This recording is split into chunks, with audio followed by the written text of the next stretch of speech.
No rest. It is 7 p.m. Time to call the Monday, March 20th, 2023 Westfield, Washington Township Advisory Plan Commission meeting to order. Staff, please confirm the presence of a quorum. Do I read off the names? Yes. Okay. Mr. Schmitz. Here. Ms. Bulgier. Here. Ms. Berkman. Here. Mr. Horke. Here. Mr. Jones. Oh, is this the wrong one? No, Oh, that's the right one, sorry. He was either going to be virtual or non-participating, so.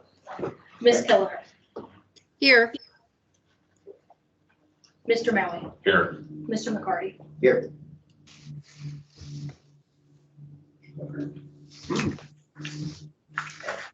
Oh, my list says vacant. Mr. here. Deck. Vacant is here. We're really glad for that too. I thought after 2 years I earned my stuff. It's an old copy. That's still JV, that's for sure. All right, we have a quorum.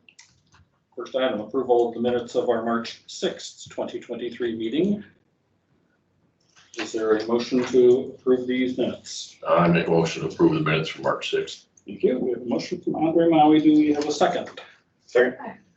Second from Dave Schmidt. All in favor, or we can't do this by voice because Jenny's virtual. Will staff please call the roll? 1 second. Ms. Bulgier. Yes. Ms. Berkman. Yes. Mr. Deck. Yes. Mr. Horke. Yes. Mr. Jones. Ms. Kelleher. Yes. Mr. Maui. Yes. Mr. McCarty. Yes. Mr. Smith. Yes. Minutes are approved. Staff will now please review the rules and procedures for tonight's meeting. General procedures for workshop meetings. The department will introduce the petition, state when the item was last before the Plan Commission. The Plan Commission and petitioner will then discuss the changes made to the ordinance using the issue list as a guide for the discussion. And then follow with any additional changes that are desired for the petition. Once the discussion is finished, the department will summarize the final changes that are expected to be made prior to the petition returning for a recommendation. General rules of conduct. Please do not disrupt the proceedings in any way. If you need to have a private discussion, then we please ask you to quietly exit the room. Please quiet your devices at this time. Again, if you must answer them, please quietly exit the room. We would like to remind those attending virtually to please mute your microphone when not speaking. Thank you. Thank you. We have a consent agenda this evening containing 4 items. Is there a motion to approve this consent agenda? Motion to approve the consent agenda as presented. Thank you. From Mr. Kirby, is there a second? Second. Second from Dave Schmitz again. And just a quick note, Jenny, before we vote, if you could turn your video on just for this vote, I appreciate it. Thanks. Okay. I show Kevin, that her video is on. I'm not sure why it's not showing on your screen. Ah, I am on. All right. Thank you, Christopher. Please call the roll. Mr. Horke. Yes. Mr. Jones. Ms. Keller. Yes. Mr. Maui. Yes. Mr. McCarty. Yes. Mr. Schmitz. Yes. Ms. Bulgaric. Yes. Ms. Berkman. Yes. Mr. Deck. Yes. Thank you. Moving on, we have 2 workshop items this evening to address. First one is 2108-PUD-21 Grand Millennium Center PUD Amendment 2, formerly known as Amendment 1. If staff will present the initial information for us, and then the petitioner will have an opportunity to also present. Yes, so this originally was filed as Grand Millennium Amendment 1 way back in 2021. In the meantime, another amendment was filed and approved, making this now, kind of, post Amendment 2, if that makes sense. Trying to remember when this was last before you. I believe August 2021. At which time the discussions mostly centered around the commercial element, or the mix and ratio of commercial to residential. in this area. Let's see, here's the issue list.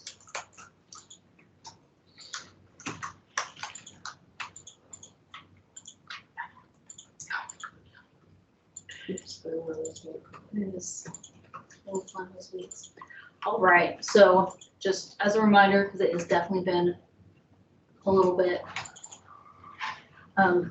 The two issues raised back in 2021, of course, now that this is kind of a new look at it, more issues can be raised. The two issues raised back then were how can it be updated to ensure that some commercial areas remain between Westfield Boulevard and US 31, and what protections are included for the residents of the single-family detached neighborhoods to the east of the current multifamily district. And just a reminder, here is that district map.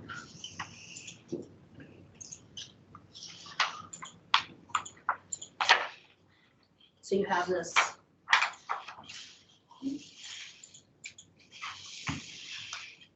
Well, not let me zoom out, but you have Westfield Boulevard, 31, your multifamily district, which is essentially behind these single-family established neighborhoods, and then a mixed use and then a commercial district to the west of Westfield Boulevard. And I believe the applicant has a presentation if you'd like to give. So I'll start out with a kind of an update and kind of a general view. So I've been at this since 2016 on the Grand Millennium. And I've lived through COVID. I've lived through the car attempt to get car here, and you know, we now got some serious momentum going. The library, if you notice lately, has got their elevator shafts up. The pond is now finished. Sanitary and the road cut will all be done by May. And the MOB groundbreaking's on March 29th. If you haven't got an invite, we'll make sure you get one. So things are moving very nicely there, you know, regardless of the nice bump in interest rates. But probably the most significant movements on the Convention Entertainment Center. So we moved the ball down the field, I'd say 20, 30 yards. And I've been approved by this group to socialize them. We don't have a final agreement, but a management company called Oakview Management, if you Google them, you'll see a substantial manager of convention centers around the country. And they're partially owned by Live Nation. So they bring Live Nation to them on the entertainment side. Now, we're not going to bring in Bono or Elton John or stuff like that, but, you know, we're going to have, you know, that nice 3,000 seat, you know, Bonham, who's that?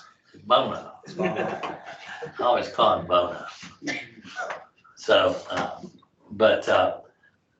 so we moved the ball there, and we now have two high-end boutique hotels submitting proposals to now attach a hotel to the convention center on top of a parking garage. Hamilton County Tourism, we socialized with them last week, and they're gonna include our new feasibility study, which we're updating both the convention meeting space and now adding the hotel component to a feasibility study here in the next 45, 60 days. They'll add that to the big Hamilton County Tourism. You know, they now, you know, 6 years ago when I brought the convention center in, you know, they didn't want one because they didn't think we could do it. Well, now they want 100,000 square foot one in Hamilton County. Now, they're not going to support where it goes necessarily, but they will support the kind. So I think Westfield is at the top of the list because we got the ground. We're on 31, and, you know, we've got some momentum with the state. So if you recall, when I did the tax credit deal to get this thing going, I went out to meet with all the mayors. Mayor Brainerd was very kind to do two things. He showed me their convention study that Carmel did in 2015, chose not to build it there, and then wrote a letter of support for Westfield to have it there. So it was a big deal for the state to see that from Mayor Brainerd. Mayor Jensen, as long as we don't compete with the Embassy Suite in that size, that 20, 30,000 square foot, he's all for it. Fisher's mayor chose not to meet with us. So I think we have a lot of momentum going here in the convention center. We've met with county officials, state officials, talking about some financing incentives from the state and county, believe it or not. And so it's moved along. Now, what everybody's looked at is that, and this is besides CRG, who I've been with, who's Spring Mill, and long time on this one, they may not move as fast, but they move in a very quality fashion as far as quality product, as you'll see in the presentation. But others, Justin Moffett, who the city's committed a lot of money to downtown, has came back through and said, hey, we'd like to throw some input on your PUD and help you get what we think makes the Grand Millennium connect well, and other developers. So what we're looking at is to take the convention entertainment, which is what I call south of the drain area, which is, if you move it up for a little bit, down in this area, which is a total of 18 usable acres. So the convention entertainment center physically with this parking garage will eat up approximately 8 to 10 of that. And it will go against 31 and be a pretty high building with a very cool digital screen. As people go through 31 Westfield, they'll know Westfield because it'll be on the screen. And so to bring tax base and more commercial, we have an asset, believe it or not, in Anna Kendall Drain, which has been my nemesis at the trails, and I had to move it. But this allows us to have river district qualification. If you don't know what the river district is, those are guaranteed liquor license. So what we want to do out in front of the convention center is to have like a yard in Fishers where you have high density, multi-use, office, first floor retail, office, apartments, housing, and really, and right now we're going to be in front of the county surveyor. We would like to improve that drain from the little creek it looks like today into a canal, like downtown. So now we have a walkway down through there, a lot bigger area that we can move water to. So that's kind of the direction we want to go on Hapex South. Well, as we do that, CRG has been a patient committed partner to me on the north side, as they been contracted to do the multi-use family or the apartments up there, which right now is set to the northwest side, which is now really Danny Moyer in the library. So we want to move it to the south, and we want to redistribute the units we have. We have a total of 750 units here. So we want to downsize over here and kind of hold this property and be able to create the yard look here with some of the units, and then increase the 250 up here, and we have a lot higher density. She's just gonna zone out. There you go. As much as I can zoom. Yeah. So what we're looking here is to bring in more commercial, office, and so forth. And I've kind of socialized this with some of the councilman members, and we feel like as long as we keep what we're doing here, we have MOB. This is now moving down. This is Danny Moyer, which has now created a pretty cool, I don't know if you see the replat on that, but he's already replatted this to plan for his buildings. If we have the taller buildings along 31, which we always wanted, this will be a long building here. So we created that cool corridor coming into Westfield. So what this proposal is tonight is two things: educate you on the quality of CRG, and then for us as a workshop, maybe not get it all done tonight, but get as many thoughts out there. We brought a lot of character exhibits. We want to take this and take the Grand Millennium and move it to a new level and really make it a true, commercial, retail, living, work, live, play condensed area and take advantage of what we have, what other people don't have. And that's, 27 acres, or I'm sorry, 39 acres still left along 31 on flat ground that now has a good drainage plan. So with that, I'm going to turn it over to David. And like I said, I don't know if we'll have time to get through this whole thing tonight, but we spent time with staff. We brought in new character exhibits. I think you'll like them. They're very cool, what we want to do here. And I have a developer who has a track record of doing it. So what they plan, what you see from them in renderings, they actually get done as well. And so they bring the horsepower and the balance sheet, we can get immediately going on the north side. I get the convention center going with what I'm doing. We can fill in with the rest of it. So with that, I'm here for questions, but I'm going to turn it over to David George, who's head of development, business development for CRG. And Chris Reed, CRG, if you know, did Spring Mill, 161st Street. So, I bought that land from the school and we zoned it, and it took about 3 years before we built on it. And so we're kind of running on the same timetable.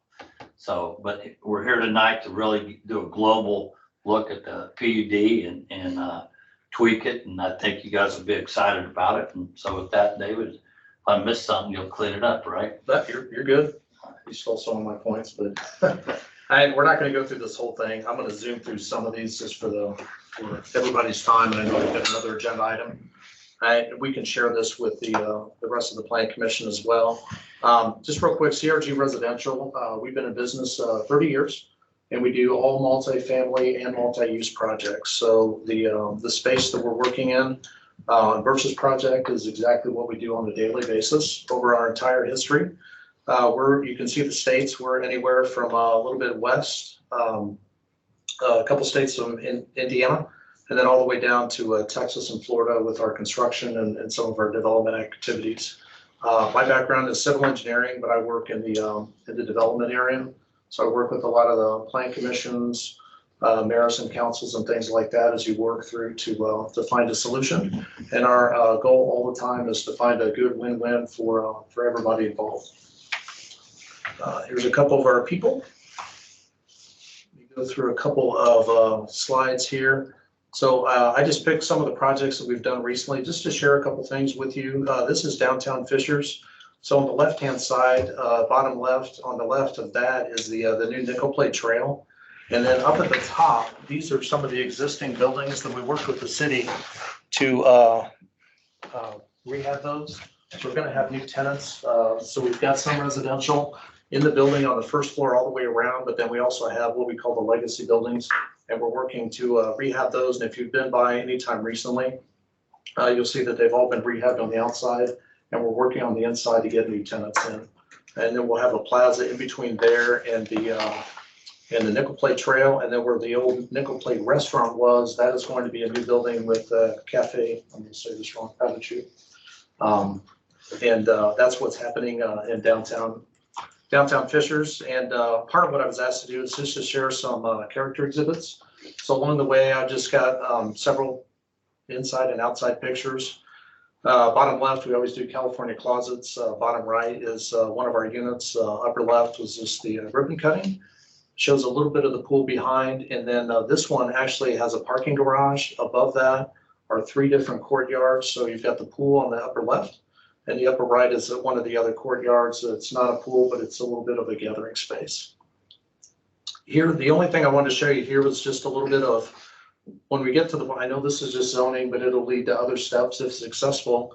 And then we would come back through with elevations and exhibits and things. I'm just trying to show here that what we show is exactly what we build. And obviously technology today, you can have nice 3D renderings and give a good perspective of what it's going to look like, where in the past, maybe not as much, but that's really what I wanted to show with this slide. We are also working in downtown Greenwood. This is something that was hand in hand with the city, because this is the old middle school. And then the gym, they turned that into a field house that's going to be used by residents. And it's all sorts of things from interior basketball courts. Everybody wants a pickleball court, so we'll have that too.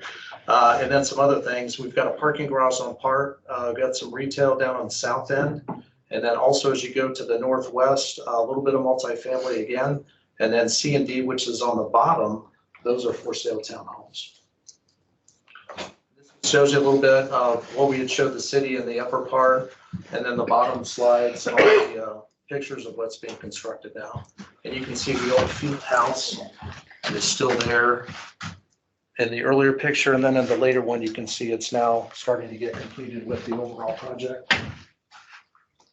This is another one that we're doing in Iowa. It's West Des Moines, Iowa, so it's a very affluent community similar to Westfield. And we've got a high-end restaurant, some multifamily, some other multi-use throughout that site, and that's in construction right now. This is one in Newport, Kentucky. So this is one block south of the river from Cincinnati. So you can just see here a little bit. This is downtown Cincinnati. So about a block from the river. And if anybody's been down to Newport, for the Newport Aquarium, it seems like what everybody kind of knows for that area.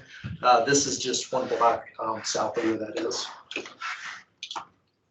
Again, I just want to share some character exhibits. So the upper part, the neat thing about this project, and everything goes back and forth with the different community that we're working in. This turned into the shape of an O. So the interior courtyard was 75 feet by 200 feet. So it's almost a city block inside, that it has all sorts of little uses. And then that main central feature, you can kind of tell in the middle is a fireplace. And around this site has been used for educational purposes in the community of Newport since about the 1850s. It had a brick wall that was actually from the 1850 era. We reused those stones, so now a portion of that is being reused on the site. And that was at the request of the city and the school district that we worked with. This shows you the same thing, how we tried to blend in with the community. So some of the older buildings on either side, old Carnegie Library, and this is Monmouth Street. So you've got the Ohio River just one block away. This is our latest one that we just had a groundbreaking on about a week ago in downtown Fishers. Sorry, keep getting up. So this is one that we worked with the city on, so that got a little bit of commercial. This is a little bit more standard, very similar to our 161st in Spring Mill. But the main thing here was this is 25 acres that's out of the floodplain. Here's the mouse, if you just want to. Okay. Sorry. Sorry about that, guys. But that western side is 25 acres that's out of the floodplain that we're giving to the city as a part of the project so they can reuse it for a park. And then everything else around it and goes all the way up to 106th Street. That's going to be trails and things that'll reuse and provide some activity along the river. So overall, it'll be a 125 acre park. And then this is our Westfield contribution. It was 161st in Spring Mill that we worked on over the last few years. Let me search and get to, we wanted to show some character exhibits of some ideas and examples for convention centers. So this is one that was recently announced in Fishers for the ice. And we're going to show you a little bit about where this is located in a minute, but I just want to show you just some character examples. This is one in Newport, Kentucky. So this is that last one when I said that it was in the shape of a zero. This is about 2 blocks west of that. And it is one where technically it's downtown Cincinnati on the right, but it's an indoor-outdoor amphitheater. And on the right-hand side, they've got an outdoor amphitheater during warmer months. And then in colder months, this door will shut, and then they'll have an interior amphitheater, and it uses the same stage. So it's just one area that they worked with the Newport community to come up with a solution for that.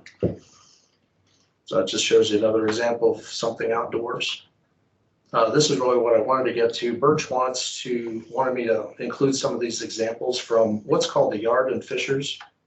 I think it's called the Fishers District now, but it's an area where they've got a lot of restaurants and some multifamily, some multi-use, and some other things. This is, I see, downtown Fishers, if you've ever been in that area where the Target is, so 69 and 116th. And this is the area that it went in. At the time, it was just a whole bunch of older homes. All the homeowners got together. They went to the development community and they asked for proposals. And those proposals were looked at, and they ended up picking a developer. And what the developer said they were gonna do is what actually happened. And It's roughly 9 the same- acres, remind them that. It's only 9 acres within that red. Yes. So what's happened around that is that started to happen. It didn't quite show yet, but they knew it was going to be there. And then part of that, maybe not because of it, but IKEA came in and then Topgolf. So it's starting to fill in that area that was vacant for a little while. Then, so you go from one slide where it's still the homes to now the Fishers District, and we're going to show you a zoom in here in a minute. And then to the south, you've got Forum Credit Union. So that was a corporate headquarters, and it was surrounded by technically farmland for years and years.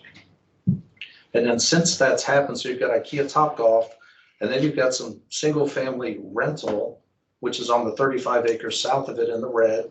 And then in the blue, that's where the Indy Fuel is going to be. So that's that character exhibit I showed before, but it just kind of shows you how acreage wise, this is roughly between the 35 and then the Fishers District. It shows you a little closely related to what Birch has overall property. Just wanted to zoom in here. So we've got a couple of hotels that you can see. This is a parking garage for the multifamily. It's got some retail inside.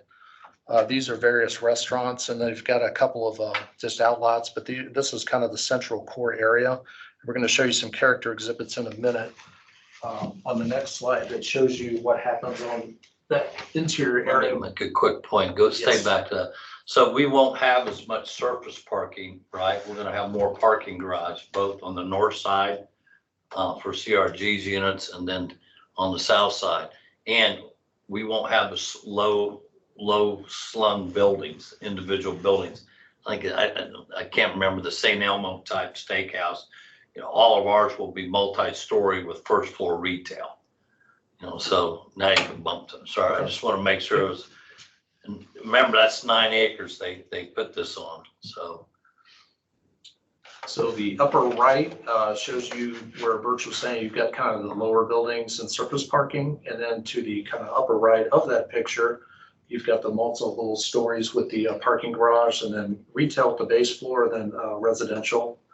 The bottom right shows you a little closer to where that central courtyard is. I'm going to show you another slide here, zoomed in on that.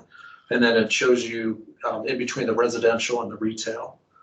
This is the one that is really that gathering point, which we can create on the Millennium as well.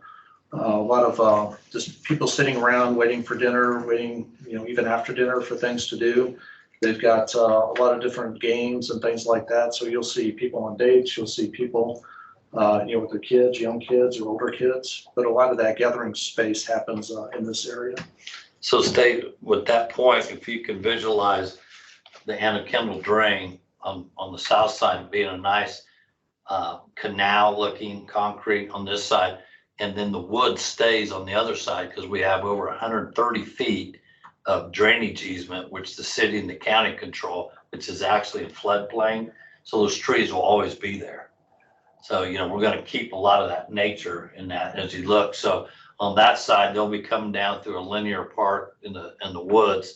On the other side, you'll have nothing but commercial restaurants looking out at it. And then if you remember the trail system, it goes across where the new bridge is at, crosses the street and winds itself behind our mitigation area behind Union Flats down to Grand Junction. Great walkway. We'll have something nobody else has in Hamilton County.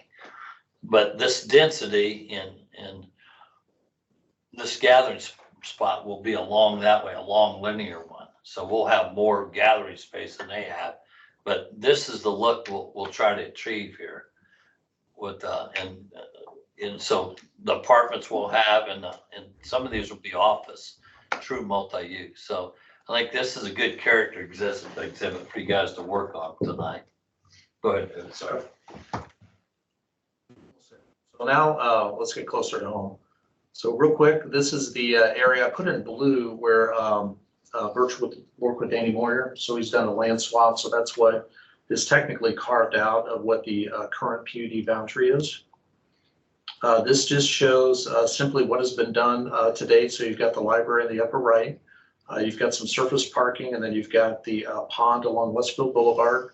And then the MOB over on the left side, and then at the upper left, that's the area for Danny Moyer. And then as you go further south, and then you can faintly see this line here. This is the floodplain. So really from here south, no matter what, this is kind of where the tree line is. Those stay because of the floodplain. Which I think is important. I think, by having that amenity, people can work in the trees, live in the trees. Think about it. This just shows real quick what the existing boundaries that Lauren had previously. And then right now you've got 250 units and they are isolated in that, you've got the orange, then you can kind of get the light orange there at the upper left. And then on the right-hand side, I'll call it darker brown, 500 units. And our request would be to shift those a little bit. We'll discuss that here in a minute, but I just wanted to isolate really what the current PUD is.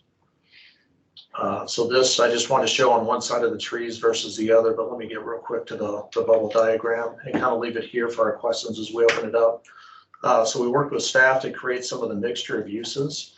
A lot of what we'd like to do is to move some of the multifamily around, but then also intermix that with, as Birch said, the convention center, hotels, restaurants, and the other things that will happen in this space. And the space is 39 acres, which is a lot bigger than some of the character examples that we showed you a minute ago. And with that, we'll open it up for all the discussion. Okay, thank you. And I think we have a better quality version of that bubble diagram. Yep, sorry, you want me to? Yeah, I think it was a lot more legible on my screen. Thank you. I'm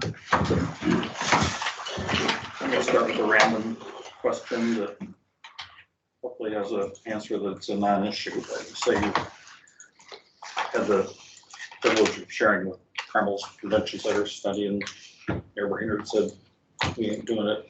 Let's let it happen here.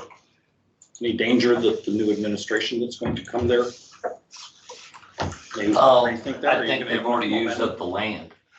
Yeah, So I'm not that- familiar with the Yeah, study. and I think, be it Woody or Sue Finkham, neither one's gonna bite that off with, the debt load they got right now. But now I think I got Carmel and I think I got Noblesville solidly behind us.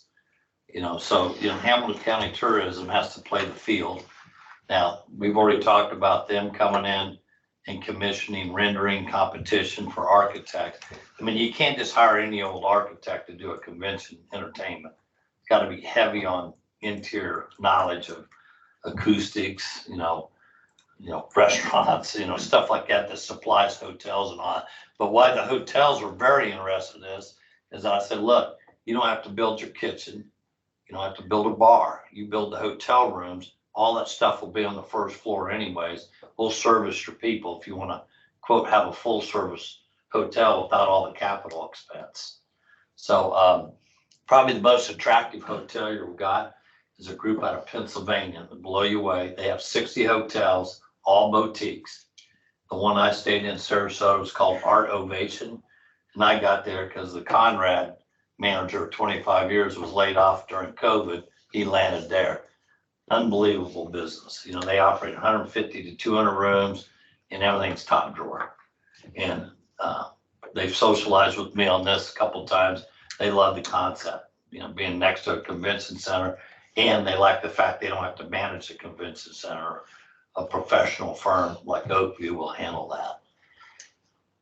So, other question? I'll just jump in and say that I feel like you're speaking my love language, because this is something that I've been preaching for the past several years. And with the amount of times that we have personally gone over to the yard or other developments around Hamilton County, Indy, traveling the country and studying many of the developments that you've mentioned here, I'm like, yes, please. This is what we need. We need multi-use. We need walkability. We need a destination for not just our residents, but as I've said before, our visitors, instead of seeing jerseys down at Midtown and Carmel or over at the yard, they'll travel that far, stay here in Westfield. So thank you. I love it.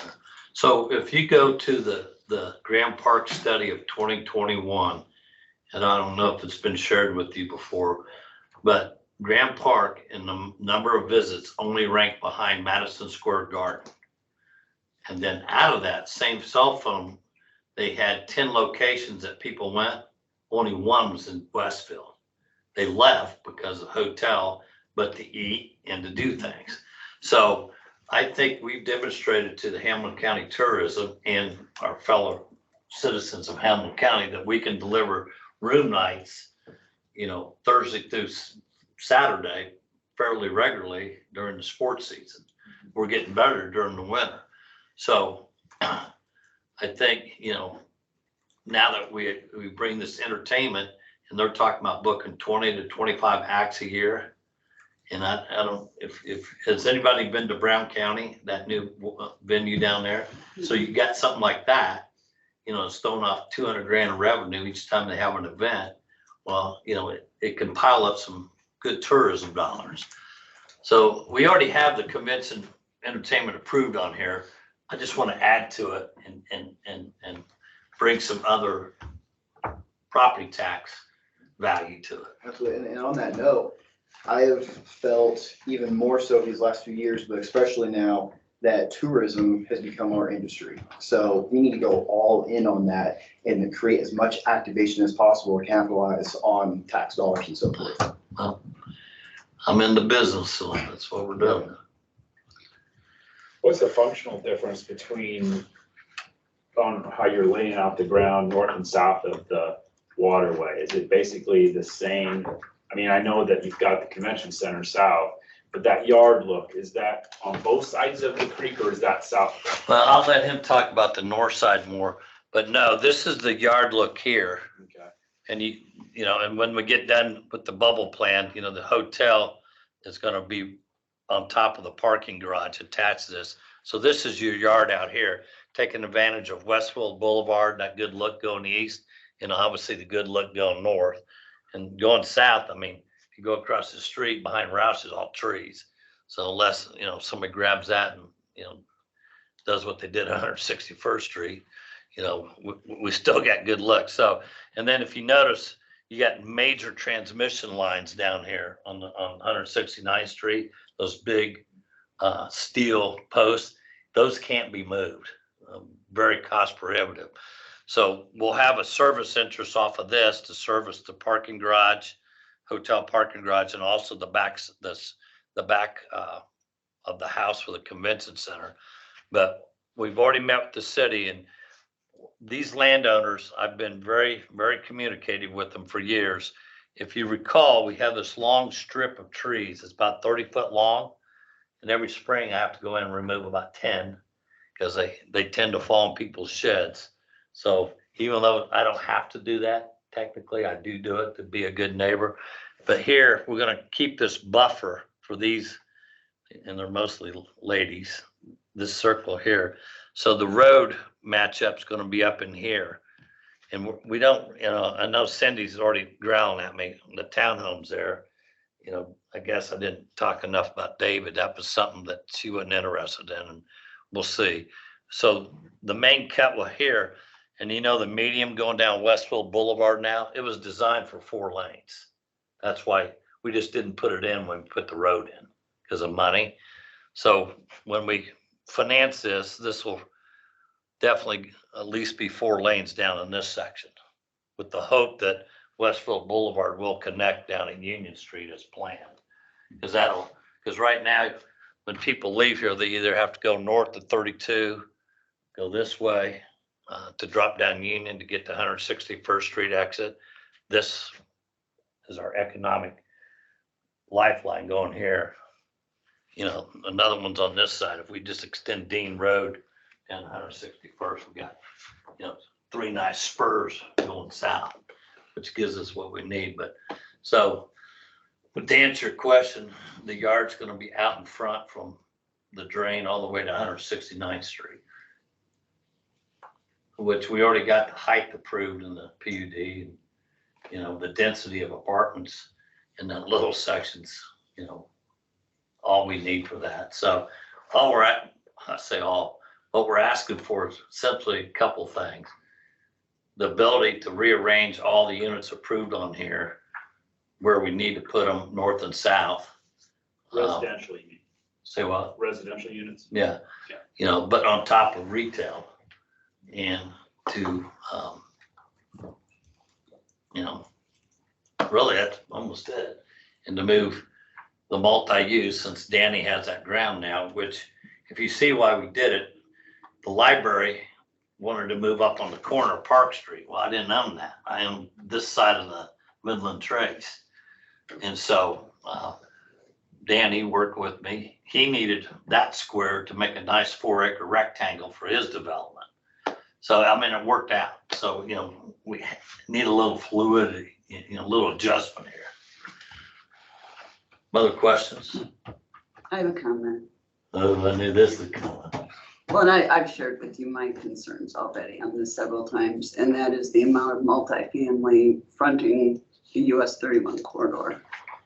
And that remains a significant concern for me. We're not gonna put any on 31. How is that? Well, the apartments here go down this way. We're saving this section here. And then That's not what your diagram shows. what, This is a oh, conceptual thing. It's various uses. Well, I Yeah. know, but Well, this is showing yeah, primarily you gotta clean your multifamily diagram up, on. discuss. We'll tighten up the circle, I get it. So that is my primary concern. This whole area in the PUD was supposed to be, it had one small corner of mixed use and it was just commercial, the whole thing. Right. And obviously that's what we're really looking for downtown, Right. And so, and again, with the 31 corridor, again, I'm not interested in having a bunch of apartments sitting on the corridor. We'll dial that back and show you better. We've left, and Dave will tell you, right here, we're leaving all this for office or, something 4-story that matches up well with MOB. Down here, there'd be no apartments up against 31. Here, well, we have a tree line. If a little bit gets down into here, it'd be hidden by trees, wouldn't it, David? So we're not gonna get, so, Yeah, so some backstory in this bubble diagram. Yeah. I was asked to kind of make something like what was used in the Woods Robinson Briggs right. PUD that kind of showed like the different areas and then some of the approved, but not necessarily like, some of the uses that they could be in each area. This wasn't meant to be any kind of like intended. What I'm facing right now, and just for example, we had the Chatham Village Apartments on our consent agenda today. Mhm. And I sent a message to you and Kevin, I don't know if you got a chance to read it. That was supposed to be campus office district, and we allowed 250 units in that general district. And it also exempted itself by the PUD from the US 31 overlay. But anyway, I did not envision, nor was it ever sold to us, that we would have the majority of the corridor in that area be multifamily. It was supposed to be office. Right. And instead it comes through and it meets zoning. Do you see what I'm saying? I understand, yeah. And I am not interested in seeing that happen again. Yeah. So. I 100% understand. And that's Just wanted to just more of say, an administrative detail, not necessarily talking about the other merits of this. But that is something that if I didn't see protections against that in an amendment, I could not support. And Sandy, I should have looked at this a little tighter. Been doing a couple things, but we'll correct that. So I want to make sure, this is standalone multifamily, is that your concern, Cindy? If it's part of the mixed use building, does that, okay? Yes, but again, what was sold us was more of the commercial in this area with the mixed use in the one building. And with the multifamily then east of Westfield Boulevards. This is a big shift because this is our corridor in our downtown. It's a critical piece, is what I'm trying to say. I think it's creating probably a little bit more of a dynamic urban environment, which is, I think, what we're wanting our downtown to be. More of a mixture of uses and not isolated uses within a project, but more incorporated together into a whole system. That makes sense? I'm not Well, it defending, I'm does. just explaining what I was It does, doing. but we only have so much commercial area that's prime territory. I for understand, commercial. but I guess I'm think about this as part of our downtown. Maybe not so much think of the proximity to 31, although that is important. But maybe that's not the sole driving force of this. I think this is I don't know. I mean, this is an anchor to our downtown. Oh, I know Is that. another way to think I'm of not it. saying take away the units, you know, I'm just saying that, again, I would prefer to see the commercial that was originally intended and envisioned along the corridor itself. Sure. So to that end, Cindy, I think we're there because just directly south of the MOB, we've left empty space to attract a 4-story better building. Okay, we've left that. And then the way we're laying out the units along Westfield Boulevard will all have first floor retail on it in both unit buildings. Portion of it. Portion of it, not all of it, Obviously, but the next step. you know, so we'll have retail along Westfield Boulevard with those units. And then on the south side, you won't even see any units from 31 because the convention center and the parking structure and the hotel will take the whole length of that property, north to Well, south. I know that's the way you envision it, and I certainly hope that's what happens, but as you know, it doesn't always happen like that. I agree, but So I can't factor that in when I'm looking at this. so I think, you know, if you look at the engineering layout of it, it's the only way you can lay out a building that way. Because it's longer than it is wider. You know, it's a big rectangular building, because if you can envision coming in on 169th Street, you have parking garage hotel above it, which gets a big height. The convention center, which you'll probably have the entertainment center on the far end by the woods, and then the convention and the meetup in the middle of it. So it's gonna be a long building this way and not as deep, because then that'll provide all the area out here for the yard type, you know, structures. I think we've talked about, you know, we're not gonna have any 1-story freestanding buildings out here. It's all gonna be, you know, high density, big buildings. So, I mean, you're gonna have probably parking structures, like you build yours underneath your units. So first floor parking, 3 stories of living. On the south end, you're gonna have, you know, retail on the first floor on the front half, then you have parking around the back underneath the same building. So, you know, the retail's not as deep. So, but I think your concern is the northern half of this, of the property, and shoving up looking apartments next to 31 is what I'm hearing. Mhm. And I don't think that's our intent at all. I think we can Yeah. shift that to give you some more. Yeah, we'll bubble plan that away. And I appreciate that because I share Cindy's same concern. I've heard it. Apartments on 31, so. I think many of us probably share it, myself included, and we're still trying to figure out how we transition to something less specific from the problematic or specific things that we have I been get it. trying Yeah. to deal with. But when we're sitting here looking at a very large oval ash bubble that says The multifamily, first bubble plan out there, and Yeah. that's Also- why we're here as a workshop to dial it back, change it. yeah, earlier in your remarks, you had said the trees were all staying. You can kind of tell from the background image of that diagram there how far north they extend from the waterway. Well, The entire when I list, said you- all of them, that's not, you know, here, this will be thinned back, but you got this huge section. I mean, if you go back to the survey, you'll see that there's no trees on this side of the drain. That was farmed right up to the Right. ditch. And then from here back, there's 150 feet of trees. Okay, I just wanted to. So yeah, clarify you're gonna see what I heard, some what I'm trees come seeing. down. I should have said all, but I said significant trees will stay. Okay. I mean, you got essentially 12 acres down to the trees. Okay. Of which probably 3 is in the floodplain, 4. But I think, you know, they can be creative, and, you know, my vision was to kind of bulldoze into them and leave trees kind of in between the buildings so everybody has a tree view. There's a lot of different things you can do there. Birch, this is Jenny. I like your idea about bulldozing in between, leaving the trees.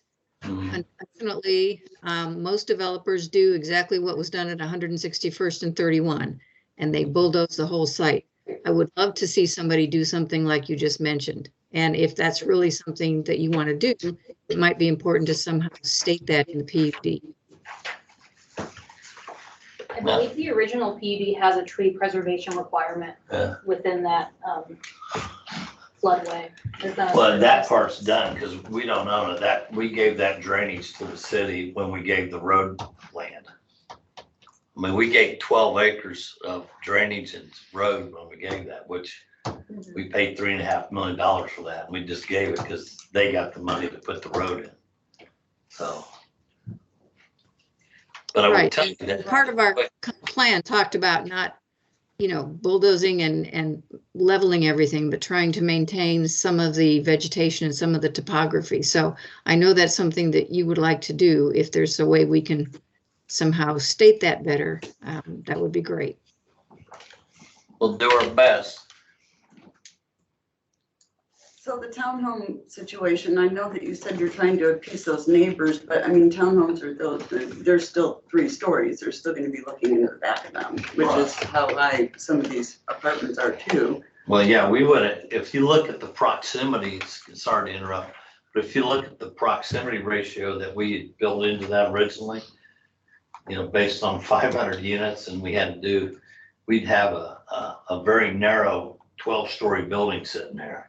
So we had to clean it up anyways. So townhomes is one idea, if this group has other ideas, I think we're a little flexible in that 5 acres over there. Well, I think the one thing that just concerns me is having any area here when we have a lot of debt tied to this that needs to be repaid, and to have things that then aren't paying into that debt in the area when that's not necessary just concerns me. And again, that's probably more of a council matter than anything else. And it's the difference between a townhome and a rental product. It's Well, I only can tell you, it's 2% versus 1%. So it's just something we have to think about. So you talk about the debt, I mean, thanks to this inflation interest rate rise, the interest burn on this ground has went to $75,000 a month I'm paying. So, and that's on top of the 3 years I've been paying the $40,000 a month. So, I don't want to do that the rest of my life. So we'd like to move on it. Because multifamily, if you look at the capital markets, it's one of the few real estate markets that's still strong, both in influx equity and cap rates. I mean, you still see, good activity there. How much developable acreage is in that area that's listed for townhomes, would you say? Well, that's got problematic. It's probably useful 5 acres now. And what happened was the final design of this road did 2 things. It kicked in to the east or to the west a little more, which kind of shrunk my ability to put a feeder road in there, which they still want. The library in Moyer and CRG still want it, so they're going to work it out. And then it kicked a little farther west. But what it is, there's a huge drainage right through here. I mean, if you ever seen it, there's never water in it, even after heavy rains. It's such a big space. And that's kind of, I think, how the city kind of helped downtown a little bit, with the problem with the drain and the mitigation did there. So we're going to have to build a bridge over this here. And then working with city engineering and Jeremy, there may be some accommodation on letting us use this for some of our water quality. So you got about a 5 acre narrow lot. Now this is a common area owned by the city that originally was talked about 171st Street extension, which I don't think we need, but we're still going to connect through Union Flats. So fire trucks can come in this way or come in this way. So I think there's an agreement in place on this big grassy area that they're using as their dog park to connect to one of these roads out of here. But to answer your question, 5 acres. When we zoned it, it was 10. So it got cut in half with the road. So, I mean, good intentions on the road sometimes, hurt some other people. So, Well, the road needs drainage too, and it was designed to have the 4 lanes, so it had to. But it's already there. It doesn't need to get Right. wider. It's got the Right. medium, so. But yeah, I think the cost of those mediums will drop down. You know, I don't think we'll get another round of NDOT money to change that medium. I think developer will have to do that when they put the cuts in. Other questions? Is it just a spacing issue on why you put the convention center to the south? You know, not really. It's just back when I started this, I was in competition for the car building that ultimately went down to Carmel, and they wanted to be up here. You know, and I always had a civic building here and always had multi-use apartments up here, and I had the Y there. Then the Y chose to go to Wheeler, which in hindsight is good for me. You know, I was gonna donate that land, so, and then we came in second because Carmel wrote a big check. So we lost that big building, which would have ate all that up. So, I mean, theoretically we could do it, but I think we've been really advertising this down here. And if you look at it, that's the high point of 31. It goes down to a bowl here. So we were hoping to come in with a big structure here that gave it some clout up and high, and then another structure here. So it looked kind of even. I think that's the area that's wider too, just with Westfield Boulevard coming in. So once it goes north of Anna Kendall, just gets a lot more narrow. So I think it fits pretty well on that side. I was just thinking about connectivity to Grand Junction and Well, that's the First cool Street part. and some of that. If it was flipped, you know, it would make it a little more walkable, I feel like, to get to those places, but a little closer. I think when people are in a convention all day, they're ready to get out, you know, and I understand you're gonna have some restaurants around it too, which is great. Well, we want to promote the whole, you know, Grand Junction walk, because here you are. I mean, you can see the trail. Comes right through in here. It goes right on this property here too. So see it right here. So, and then with what, you know, when I gave, so this section here, this whole big drainage area was part of the Danny Moyer swap, because my plate's full on this side of the road. He and Moffett and some others got a whole vision for down here. So I swapped this ground to them along with that, so the library can move up. So I gave up probably, I don't know, $700,000 of hard money for land I didn't really care about because I'm not draining to it. And he wants to extend here. He's got this under option. All this is all under Danny Moyer's options right now. So, I mean, we're working to take everything this way. And, you know, with Moffett on the other side of 32 and Union Street, kind of meet in the middle. So, I mean, there's a vision here. You may end up with 4 or 5 parking structures in this area, you know, that are part of apartment complex or office building, hotel, you know, that public can use. But that gets what you need downtown. I mean, what's our biggest negative to downtown right now? No parking. You know, and so. And I think that works to where you have a huge anchor in the plaza and a huge anchor in the convention center, filling it in the middle, and then people will walk where they want to, and especially with those trails there. So I think that's a good philosophy. Yeah, I mean, we can get to the Mona just as easy as you can get downtown. It's right underneath the bridge now. The city put that whole path in. So. Any other questions? No questions. I think in the last year and a half or so, you've come a long way. And like Victor, I'm really excited. This will be fantastic for the city. Just sounds like a few tweaks here and there on the bubble diagram, and we can start moving this thing forward. I mean, I can't wait for you to break ground. And a few years, this to be a reality. Our city desperately needs something like this, so it's terribly exciting. And I want to piggyback off of that and just say one more thing that I wrote down, that the neighbors were very gracious over in Fishers for the yard back in 2013 to want to better their community. And for them to start that process in 2013, that was 10 years ago, look at where the Yard and Fishers District and Topgolf, et cetera, that entire area is, that's where we can be in 10 years. So 2023, I would love to see, all this booming in 2033. It's funny, you bring that up. That's the slides I went through real quick, just for the sake of time. But I had both Newport, Kentucky, and then also Fishers. I did exactly that. I just simply went to Google Earth 2013, 2015, and you can kind of see them. It's almost like a puzzle. You don't buy it and it's there. Little puzzle pieces come together, and that one wants to go here, and then little by little, it creates the picture that you're trying to get to. So, Can you share what we gave you in his presentation to all the board members in an email? Certainly. Yep. Thank you. Jenny, before we wrap up, do you have any other input that you'd like to offer? Nope, I think a lot of this stuff is great. I'm looking forward to it. Okay. So Dr. Keller, to the tree issue, Cindy brought a 225-year-old tree to my attention. Was it Uh-huh. Cindy? Are you talking about at the Woods 191st Robinson? Street. Yeah.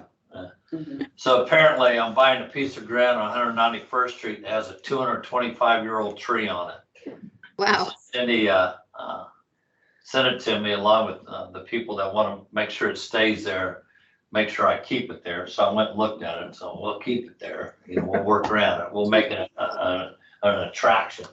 We'll get that big ball of yarn or the dinosaur next to it. Nah, so I want to work with the trees. I wanted to, because I don't know if you've ever been to my office, but I got about 1.5 acres of trees out in front of me. I don't ever want to touch it. So Yeah, it's any last comments, David? that was. a really great place, so I know you do too.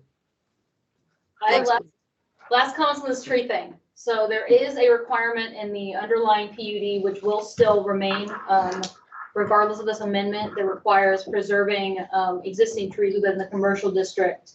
So all trees greater than 4 inches in caliper on the north side of the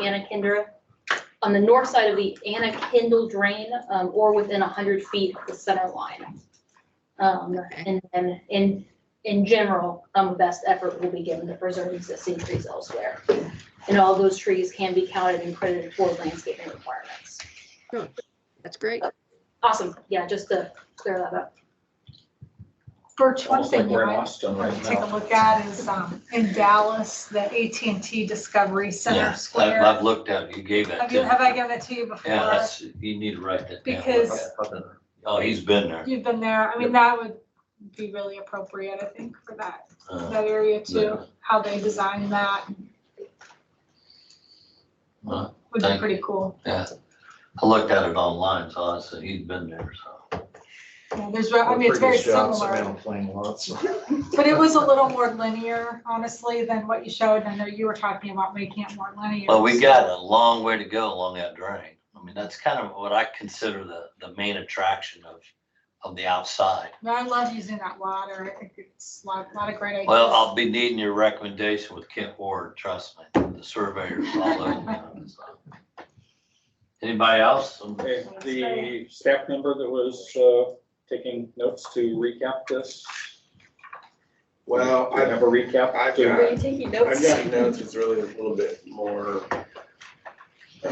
transcripty. I think this is unlike a typical workshop where we're looking to finalize things before coming back for recommendation. I mean, this will be back before you for a public hearing in April, right? Is that what you're scheduled, Birch and David, for April? So you have a public hearing in April. I suppose potentially another workshop session after that to really kind of round this out, depending on what we hear at the public hearing. And so, Well, yeah. now we have to readdress the bubble plan. Yeah, so that's one, that is one kind of takeaway, I think, from this meeting is kind of make sure the bubble plan is consistent with kind of the vision and that the language yeah, is consistent within the document itself. I mean, if we can keep the amount of units and spread them along the side, I mean, I'm open for ideas on that remaining 5 acres next to the neighbor. You know, you know, when so the workshops are important to me because as we dial in this PUD, it's like you always say, I may not be here. If I sell this ground to CRG, that's why they're intimately involved with the PUD. They want to know what they're getting. So if you have thoughts on that 5 acres across the way, I think we're all willing to listen and see. You know, we're just trying to find a use for it. Birch, this is Jenny again. I have a question, and that is the 5 acres you're putting townhomes on. When you say, do we have any other ideas? Does that mean that you need to put those dwelling units elsewhere? I mean, is that a necessary piece of this? Is I that don't what you're think necessarily townhomes going anyplace else. We just, we have, back when we originally did this, we had 250 units to the north and 500 on that bigger piece of ground because we wanted a cool, dense apartment building. Well, the ground has shrunk since then and the shape's changed. We want to keep the amount of units to be distributed along the whole west side of the property. And what we do in that 5 acres, we plugged in townhomes because, it fit 30? It was just an idea. So, I mean, if there's other ideas we can put there, right now, all we can do is apartments. So, do we make it GB1 and do I put a restaurant there? Or do I, do we put in a smaller apartment building with first floor amenities, indoor pool or something that service all these? I don't know. But if you're hung up on townhomes, that was just the best economic use that you guys thought of if they bought it. So. Okay. Certainly All right. Could have been that, or it could have been, this is just another option. Just add to the option list. An area sorry, Jenny, just real quick. An area that comes to mind is across from Meyer and Carmel, where they have some pubs and other restaurants with apartments on top there, as well as just down the drive. Grand Chambers do.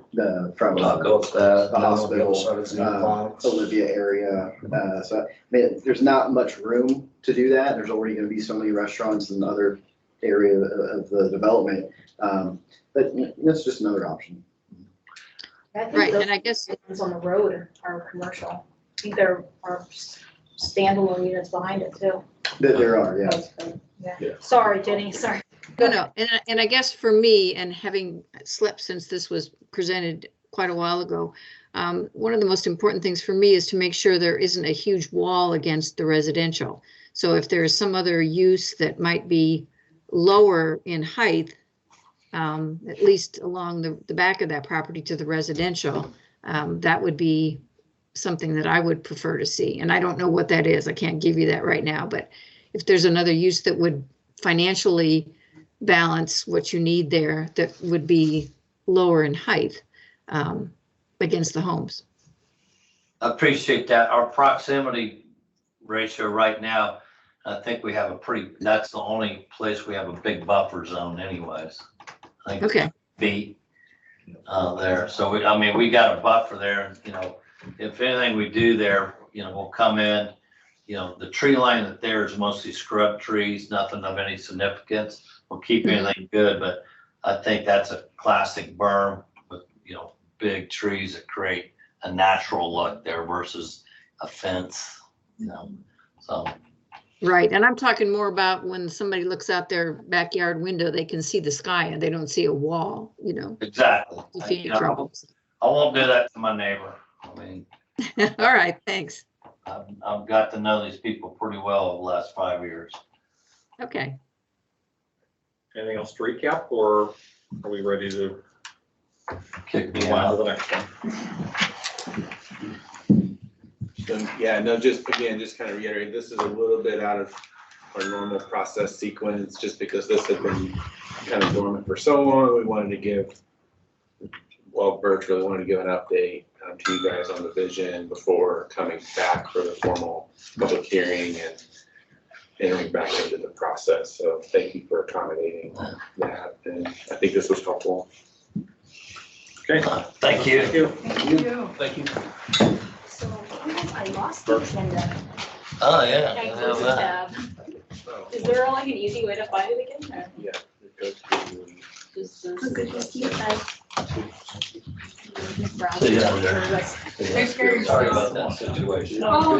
I did not know, but I don't, did you see the follow-up? It's embarrassing. See, Vic, I appreciate it. you gonna let her keep that junk driver? Yes, I will. Thank you. Welcome. Oh, okay, so there is an easy way to get to this. That's your landing teams. Oh, yeah. Oh, that was a lot easier than I thought it would be. Relocate to the hot seats. All right. Well, you just spent an hour looking at pictures, so we'll give you words now to look at. We have a couple of documents, one of which Caleb has, and I think maybe on the screen, but I brought those in the visuals as well.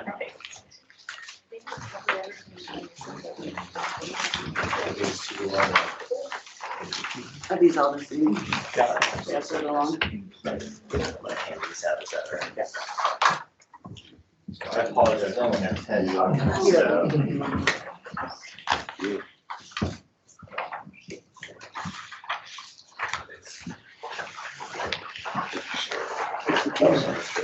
Yeah, me too. Sure. I should. You have enough.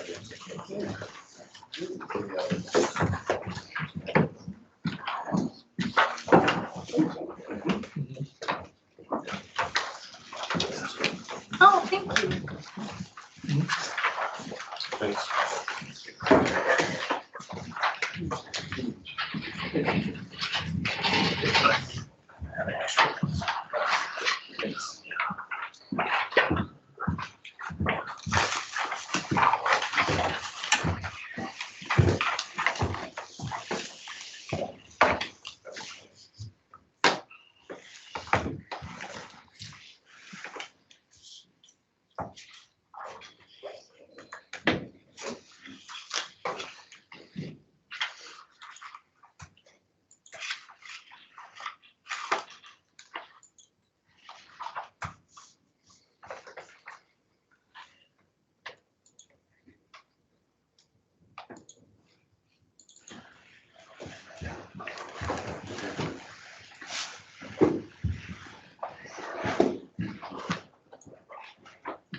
All right, so we'll go ahead and get started here. Since this was from the public hearing, applicants have sent in what you see in front of you, kind of the new proposed modified text. It's a front and back sheet of paper. That would be up for discussion here tonight, to be put into and replacing the text of the current proposed ordinance, except for the real estate, the property being added into it. From the public hearing, really the only concerns that were brought up to be discussed were in regards to the masonry standards and what masonry standards apply to what buildings on the property. And just as another quick reminder, the current proposal is only addressing two standards: adding real estate to the Wheeler Landing PUD district, and then reducing the masonry standards to 25% as a minimum. So obviously the proposed text that you see in front of you is kind of open up a little bit more of how the architecture applies to the buildings. But the only items that we should be discussing and related to this amendment is the architecture as it relates to the new proposed text right here, and then the real estate being added to the PUD.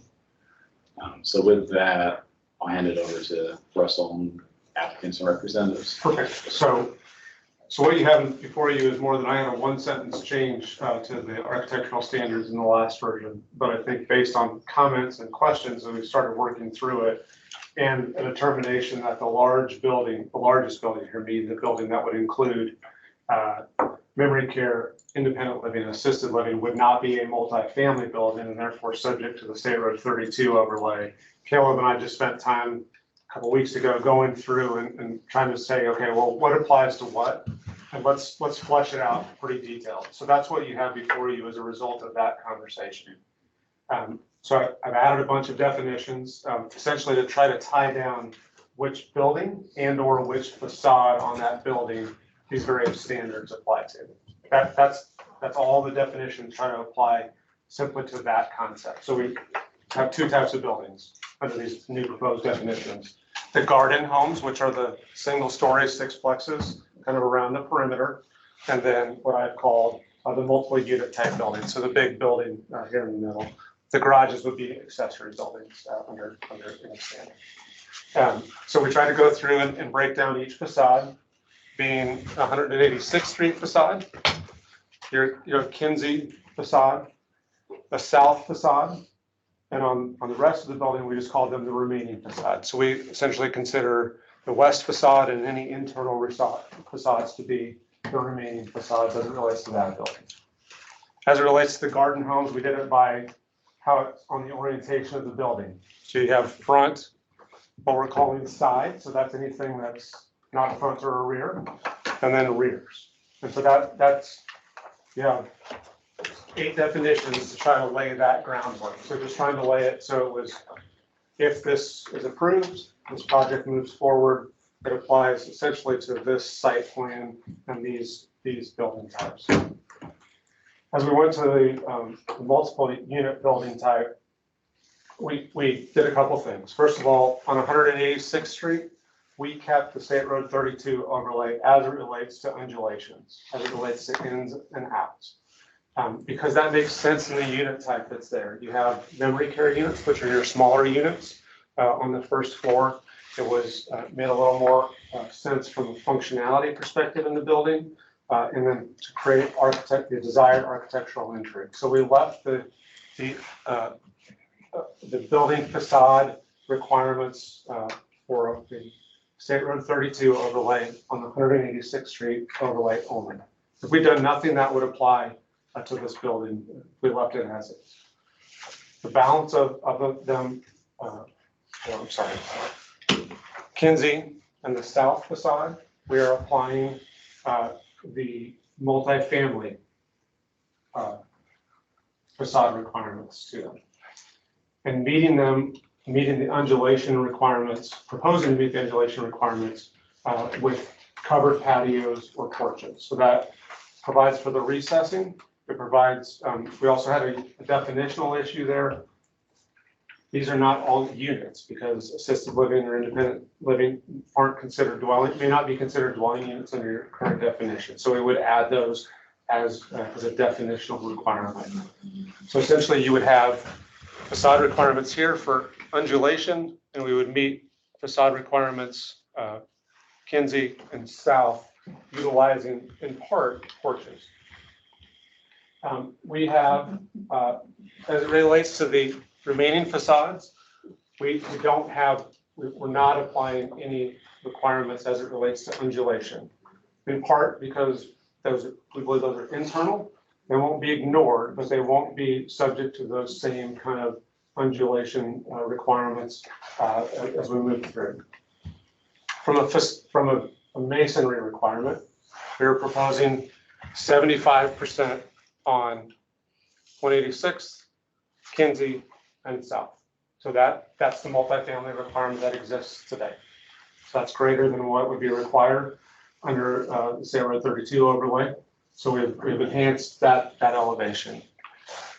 For the multi-unit building, we are, for the remaining facades, we are going to the 25%, which is our initial proposal. So you essentially have 75% on what we believe are the visible facades, and then 25% on what are more internal or to the development itself. So that's how we've moved through with that.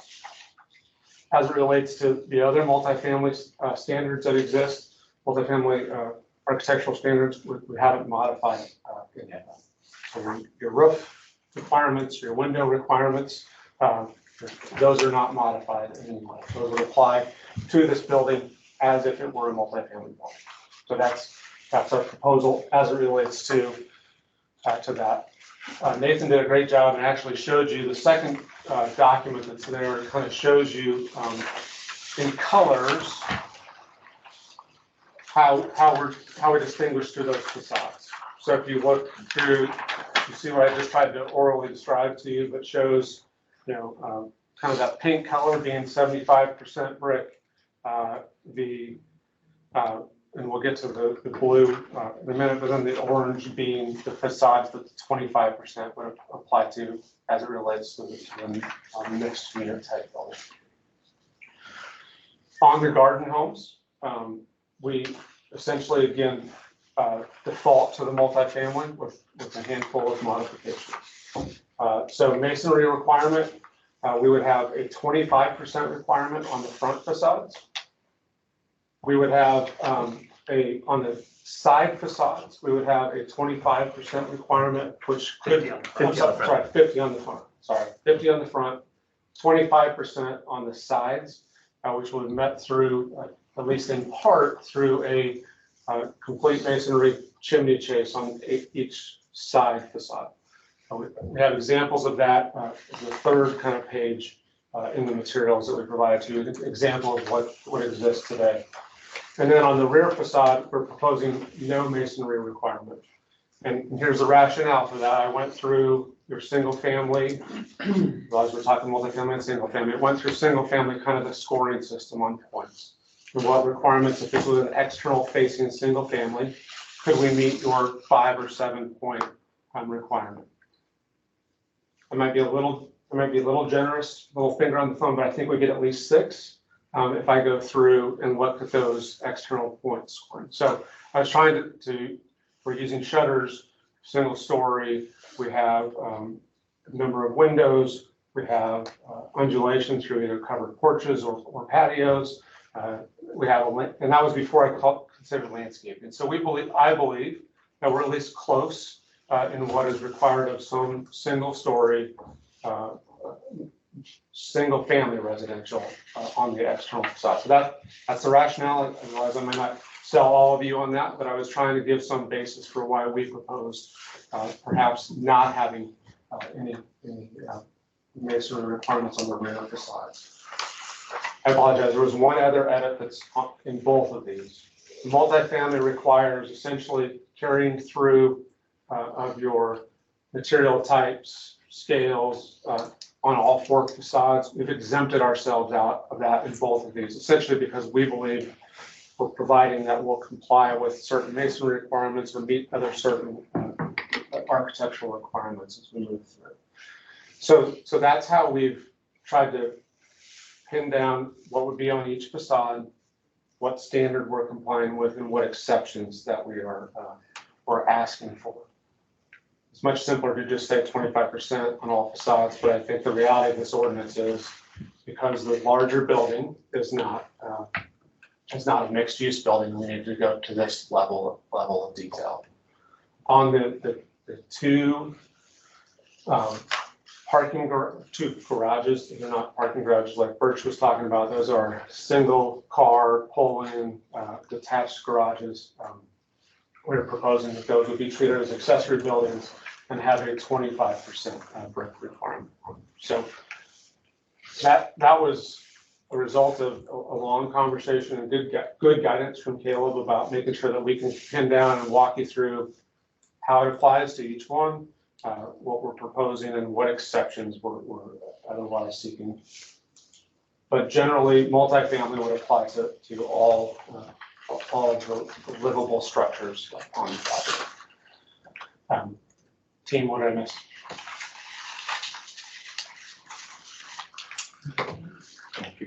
You're requesting a 412 roof pitch modification too on a primary, and we don't typically do that.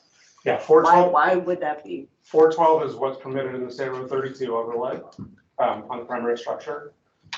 So we did it for a couple reasons on this. That's only applicable to the garden homes. It's not applicable to the larger structure. A couple reasons. One is, given the number of units, we thought that maybe would be a little more scalable. It also decreases the height for the FAA considerations as it relates to the airport next door. So those are the 2 rationales for it.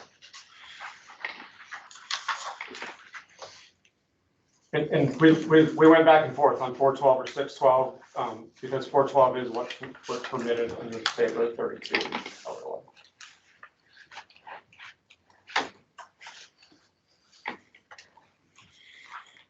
There's a range from 412 is the minimum under the 32 overlay. The multifamily district standards is the 612 minimum. That's what I mean, but I mean, because our 32 overlay standard was written for commercial uses. Yes. So that's where the 412 comes in, so we're talking residential uses, which, that's why it seems like it should be a 612. Yeah, so without any text right now, the multi-story building would default to the 32 overlay standards, and the 6-plex units would default to the multifamily standards. What is being proposed is that correct me if I'm wrong on this, but what is being proposed is that the 6-plex units have a 4 to 12 roof pitch requirement. And then the multiplex building, I believe that is also, that is staying. That's 612, because we're defaulting to multifamily. Yeah, so really the only thing that is changing for the standards in the UDO is the multifamily minimum pitch from 612 to 412. That's the only change that's being requested. And the sample elevation in there, that's a 412 pitch. This side elevation here is a 412. You indicated that maybe to some measure helps with the FAA concerns, which are not our problem here. But what reduction does that actually result in? I'm not sure what the depth of the building is such that It's not great, or it's not a huge number. I mean, it's maybe 3 feet, but the total width, it only adds about 3 feet high. okay, core 12 is really bad looking, I think. I do too, and you know, you gotta realize, this 612 is, is this even is kind of such an disappointing. important piece, this is right across the street from Gordon Park. And already we're not wanting to see, you know, the residential kind of thing going on here, and now we are seeing that. And the last thing we wanna do is decrease standards than what we would anticipate seeing on this corridor, so stuff like that is really hard for me to accept. Do you know what I mean? I just don't understand how that would look, given its location, the configuration, and things like that. And I do have some concerns with some of the other things, like, it's hard to tell, of course, from these landscape things on how, what exactly would be visible, you know, when you're traveling, what you would see from trails and stuff like that. Are you proposing alterations to the landscape with this current revision? You're not.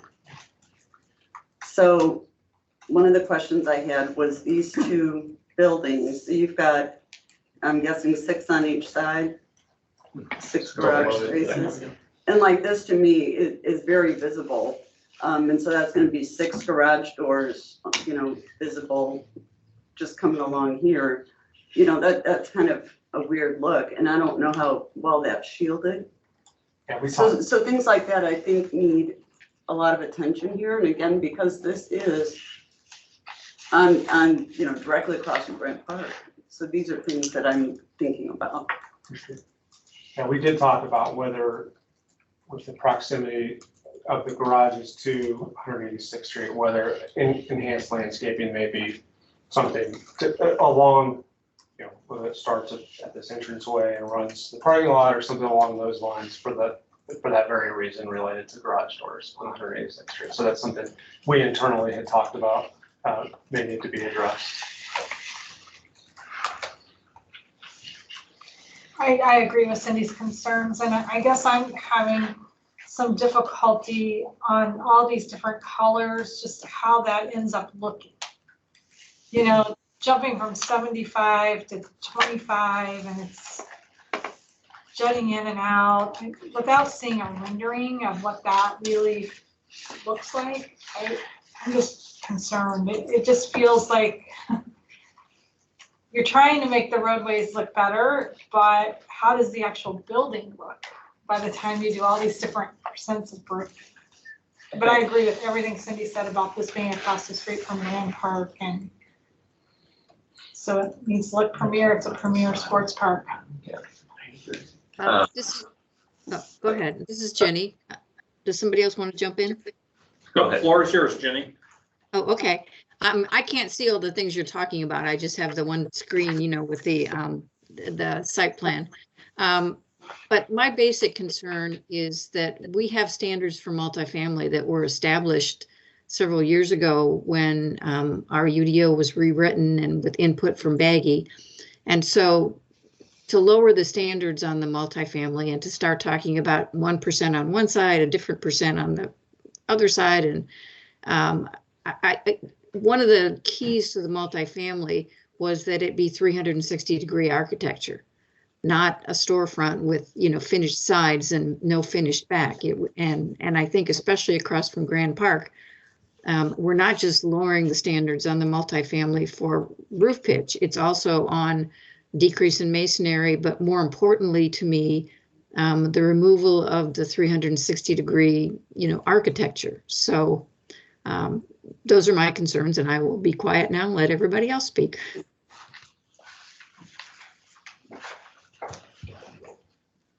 Caleb, is it possible to put that other screen up so Jenny can see I do it? not have a digital. Yeah. Oh, you don't have I a visual of that? didn't- Oh, okay. Yeah, that's okay. That's okay. I mean, my basic concerns really don't have anything to do with all the other screens. I think I've just stated them. Mike Johns is not here tonight, but he emailed me to let me know he wasn't feeling well and might not be in attendance, even virtually, on how he felt. And he's not with us, but he did make a comment. He says, "I'm not in favor of reducing any standards in the Wheeler Landing PUD. I don't believe the council would support it, but that's just my opinion. Sorry that I missed the meeting." So just wanted to share that I told him I would bring it up if he wasn't on the call to mention it himself. So voice of concern about reducing standards. He did ask the whole council how they felt about, you know, the reduction of masonry requirements, and how they felt about that. And there was overall consensus that, and not even to this project, but across the board for the city, and there was not an interest in seeing a decreased standard. Just share that with you. When you hear the percentage of brick on the fronts being 50, it comes across as like, that doesn't sound too bad, but in looking at this one example that you have here, where this building is highlighted, indicating what's going to happen, it seems to accept everything that's under the overhang, that that's going to have the masonry to the bottom of the window, which will wrap around and include the chimney. This doesn't show it going all the way to the back, but I gather it is supposed to on this. I always get very frustrated when we talk about masonry this way, because if it's not even as high as this table, the building is so much larger and you've got this vast amount of fiber siding above it. It almost seems like pointless. Why are we doing it at all? If we can't do it right, we should think of something else that maybe could be construed as better. But I think at least on the front, it's got to be more, it's got to include what's underneath the overhang. So I think that's going to really be very noticeable, and it's not going to read like we really put substantial masonry there, because the focus of everybody's show up, they're going to park in front of a garage door and walk a little walk to a porch to get in. So they're going to see all the non-masonry parts primarily, and that's the most noticeable stuff too as you're driving by. So not feeling like we're quite nailing it. I'll just jump in real quick and share a little bit of thoughts. I drive past this parcel every time I come to a PPC, BZA meeting, and many other times during the week, with me living not even a mile away. So every time I drive by, I think of this project as well as other projects along 186. And I do agree with what has been said in terms of lowering the standards for the area, just because personally, I don't want to see anything less than Grand Park on the opposite side. And I know that's a vague way to put it, but you want to make something complementary to Grand Park for not just drivers that are driving by, but of course, anyone that's pertaining in activities over there that they look across. And unfortunately, it's going to be a housing but that's approved use, so I don't have issue with that in this circumstance. That's just my thoughts in regards to that. And then with the other issue we're talking about here, although I've agreed with certain other statements that have been said and so forth, overall concern with the area, again, it's an approved use, and I see this 2 acres being more of a land rights issue of allowing the landowner to sell their land. I think they have every right to do that. So the use is kind of a mute point for me with that. In other words, in terms of the main structure, some of the examples that were shown at the previous meeting or thrown out, I've researched. I think conceptually that'd be a beautiful looking building across from Grand Park. So again, we just want the single story to reflect that. If not in the back of the development, then at least on the 186 frontage. So again, we can have something that is nice looking there, and also not just with the living units, but at least the front, but you'd want to make them the same, the parking garages as well. So. Thank you. It's good feedback. Appreciate it. Yeah. On those garages, are the doors, at least the 6 that would be facing 186th Street, just plain Jane garage doors, or are they decorative doors? We have not spec those out yet, but we're definitely not opposed to doing an upgraded type overhead door. We have a lot of developments where we've kind of agonized over, can we have some character and some interest, something that doesn't scream, I'm a boring door. Sure.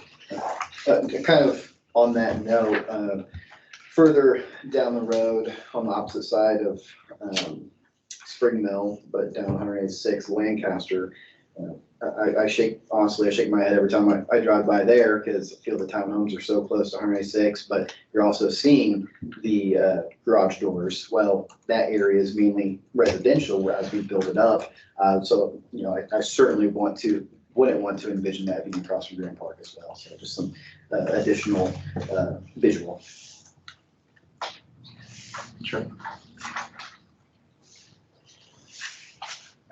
I guess I'll defend a little bit of the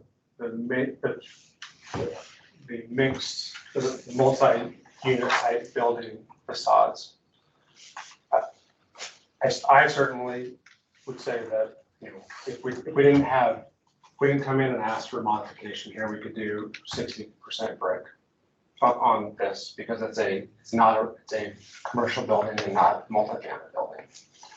So I think by right, we have that modification. We have to meet undulation requirements, which we are on 186th Street. So we're exceeding the requirements for the proposed building on 186, the large building on 186th Street.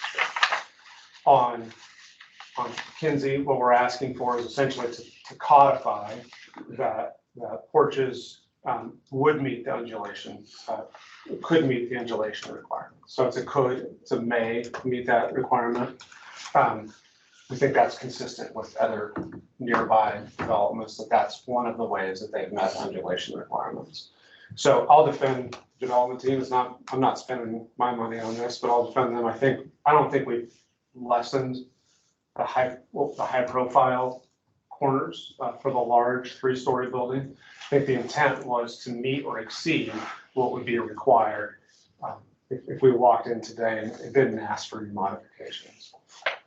As it relates to what we've kind of referred to as the internal, facades, the remaining facades, the intent was there that those are not, and this could be just a difference of policy, and that's fine.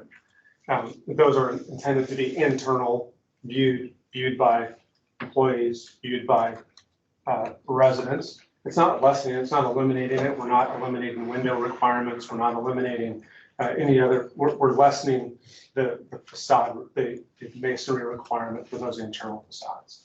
So when we talk about 360 architecture, 360 to me, outside, we have to talk about inside facades. I think there could be an argument about whether or not internal facades need to meet those requirements. Well, I don't need to argue that tonight, but I think that's the intent of what we were trying to do with defining what facades are, with still meeting requirements of the multifamily, many requirements of the multifamily with the exception of the masonry requirement, especially for those internal facades. As it relates to the sixplexes, I think those are all fair points, and we, you know, that's why we're here having a dialogue about it, is to hear concerns and consider whether the project budget can allow you to meet those concerns or not. I think that's it. But on the larger building, I at least wanted to defend why we talked about internal facades and what's proposed here, because I do think it meets the intent of what actually exceeds in some ways the intent of what would otherwise be able to be built here by right today. Also, would your team be willing to bring us some conceptual drawings of this? That's what makes this really difficult to see this top down. I mean, if you're willing to bring some of the concepts and actually put those in compliance, then that's something that I would be more than happy to look at and review. It's just, I mean, sometimes you can lessen the masonry on the side, but you have all these other architectural features and it all looks like it goes together and it would look like a nice building. But when we don't know that, it's just difficult to. Right, like if you had corner offsets, you know, a deep corner offset or something, it might make sense then to see a portion that didn't have masonry there. I mean, again, I don't know, but it's hard when we're looking at it just in talking about these percentages on surfaces we don't know the rest about. Yeah, that's something we can definitely do. Nathan's our architect in-house, so we're Okay. taking notes, and that's something we can definitely do. We can point to specific examples of buildings that we've built that have been open 5 to 6 years, and just overall integrity. This is gonna be a $50+ million campus, so we're not gonna cut corners. It's really trying to get, you know, make the impact areas really impactful, like along Kinsey and 186. And as Russell mentioned, in some of these other areas, we're not gonna cut corners. It's just more developing more efficiently, said differently. So sometimes when we have commercial, I understand it's assisted living, but we get the concept, we get what it's going to look like, and you put that in substantial compliance, and then everybody feels really comfortable with what it is across from Grand Park. So I just want to throw that out as an option. I told these guys when we started, I mean, one of the challenges here is, you know, before you go to full blown kind of, not full blown, but a lot of the other developments here have along or nearby Grand Park have come in with architectural, you know, renderings and they've attached those in their substantial conformance. That has a, you only think the lawyer is expensive until they aren't, no offense, Nathan, until the architect gets involved. No, you're right. But it's a substantial expense, and until we have an idea whether there's a project here or not, I think, you know, the development team is trying to address those concerns with words, which are harder than with, frankly, harder than with pictures. Well, and I think we pride ourselves in not doing cookie cutter buildings, right? It'd be easy to show elevations if we use the exact same building at every property that we do. We really like to cater to each market and make each one special. So we can definitely do some conceptuals, absolutely. So to piggyback off of that though, I don't want us to get in the habit of seeing conceptuals repeatedly. I actually want us to move away from that. For one, lessen the expense on the developer, but two, we don't become a design committee.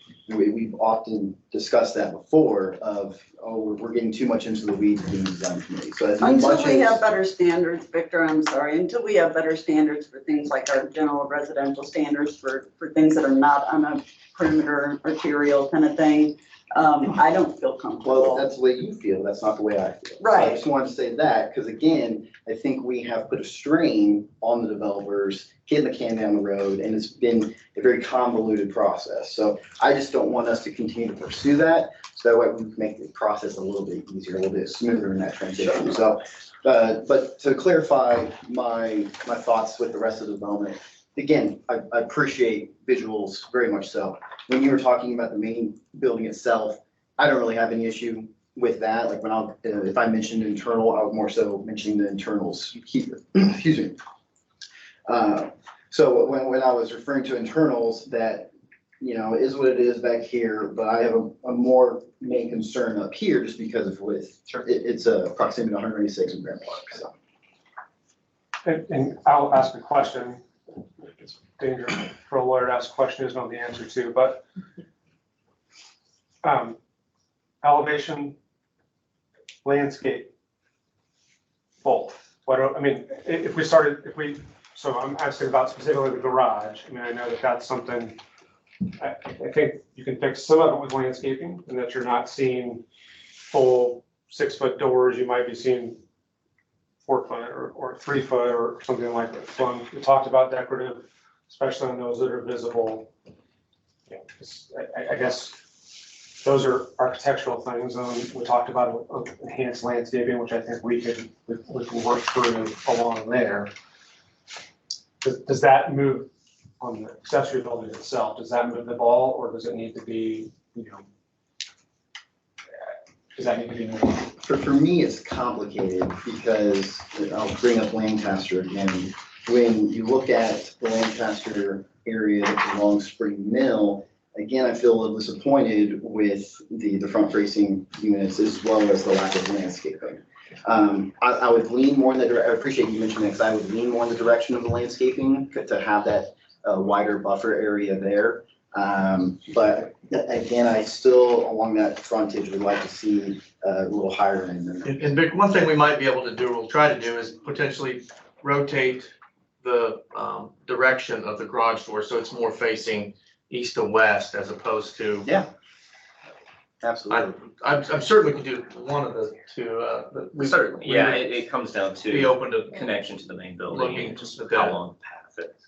Oh, we could, because we can relocate that. But you could definitely, the site is still very flexible when it comes to how those buildings work. Is there a way to move the park and amenities up? Because I think if you did that, it becomes less of a visual toward the street. Exactly. I like that idea. In fact, not to go down that creative route, but when you were mentioning turning the garage doors, I was then just envisioning maybe a mural on that side of, something that would represent the development overall.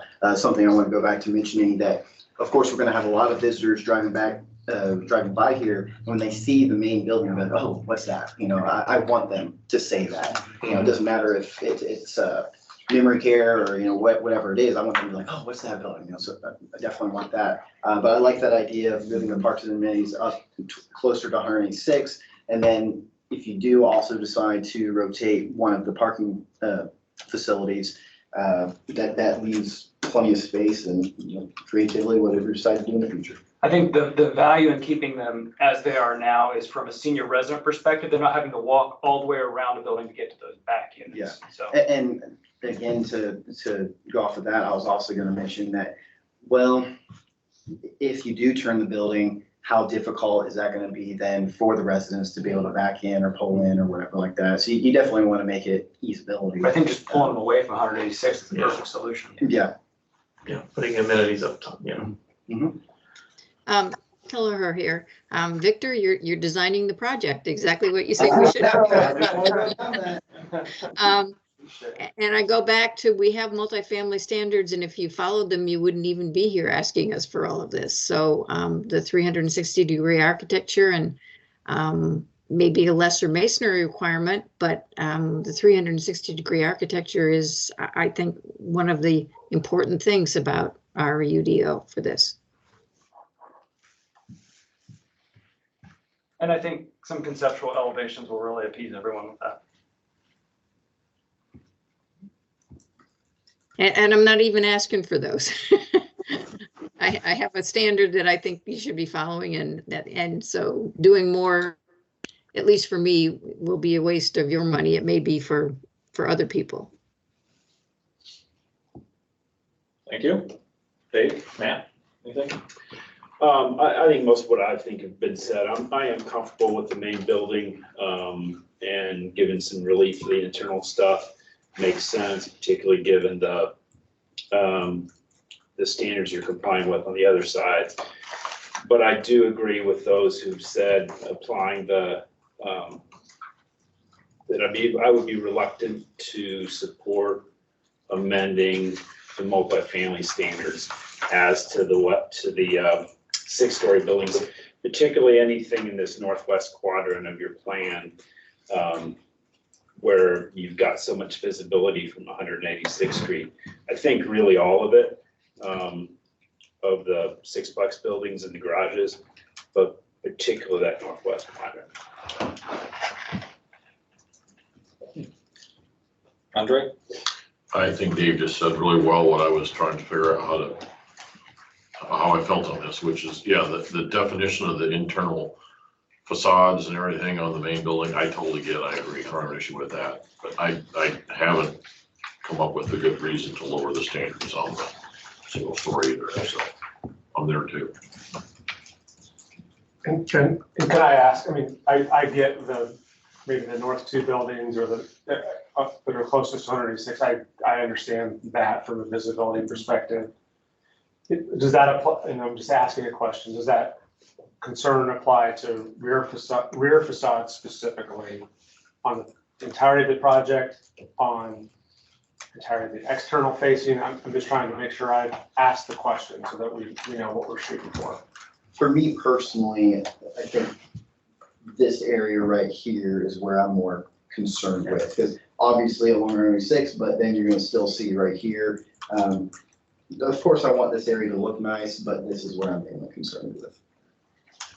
And I would concur with that. The main building, to your point about the interior, they're non-issue to me unless you think your residents would like to look out their window and see a little bit of variety on the building across from them. I don't care if there's any masonry there. But the west end of the northernmost wing of the building, the 75% requirement needs to go around there, I think, to make that more consistent. And the 25% on the back would be wonderful if that was 50, but beyond that, I'll defer to you on that, but I also then agree. Is that here or the entirety of this? The northernmost wing of the building. This right here? Yeah. Wrap that kind of more substantially like the other end of the building, but it's quite internal on the other part, and particularly where you have to literally get out and walk into it to find it. I have no concerns there. The two northernmost buildings off of the west entrance, those are key buildings, and this is something we have addressed frequently numerous times, that where you are so close to the street, you need to take closer looks at that. But things that are repetition but further inboard don't necessarily have to have that identical treatment because they are so far from the main pathways. I don't want to go down this path again, but as I'm just looking at the rendering, it's more out of curiosity, because I know, obviously right here, that's the main entrance. So I just got hung up on one of the examples that you showed previously with columns and so forth. So of course, I think that area there, but on the northern with that facing Grand Park, that wouldn't just be a canopy, that would also be well established. as well. Yeah, it would be very complimentary to the architectural style. Awesome, thank you. Yeah, we found that for two reasons. One is because of the location, and secondly, because that will be the primary entrance for the memory care, and so you don't want it to feel like a diminished entrance. Exactly. It's also a featured facade, so we want to make sure everyone understands how important this building is architecturally, so we want to make it as attractive for the main road too. Exactly, thank you. Hi, Jenny here, and this is a question for staff, I guess, because I didn't get a chance to drive out in the area. But isn't Well Point masonry on all sides? Wellbrook? Wellbrook, that's it. Okay. There's a lot of masonry. Yeah, I don't know off the top of my head. I think so, but. I've driven near it numerous times. The front is kind of like a lodge, but the back, it's facing woods, so I don't know if they would have put as much effort back there. That's a percentage. I don't recall them asking for any changes to our UDO. They signed the mural. Yeah, I don't know if anyone could see my computer, but it's more stone than obviously brick, but that still counts under masonry. But there is a lot of siding on the upper two floors. And really, it sits on kind of this pedestal of stone. And then there's those key features, which is something we would definitely look into as full height. Yeah, that was done via, that was a rendering as an amendment to your PUD, so that's how that was done. Got a nice entry feature, just blowing up the satellite image of the street. The lodge view. Bird's eye view. Extract.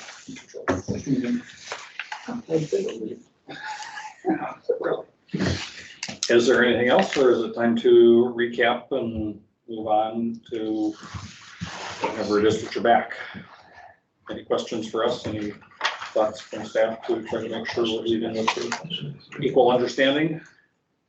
Just one clarification, there was buffering, landscape buffering brought up for multifamily, so just to orient how landscaping would be addressed on the site in two parts. For the 3-story portion of the building, it would be external street frontage parking, actually for all of it, external street frontage landscaping would apply to 186 and Kinsey Avenue. So the Wheeler Landing PUD defaults to the UDO, which would be that non-residential external street frontage landscaping. And then for the west and the southern perimeter of the site, currently those properties are zoned AGSF 1. Well, actually, I take that back. They're zoned GB. The underlying zoning district of Wheeler Landing is GB. So for the buffer standards, let me jump back there real quick.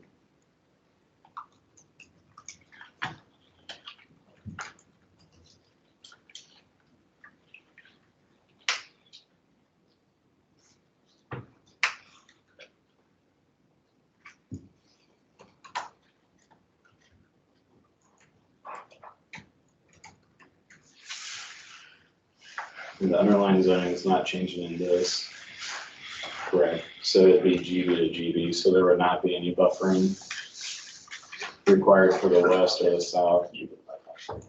If that is, so right now, again, there's no buffering to the west or south, but that could be a commitment made if applicants are comfortable with that.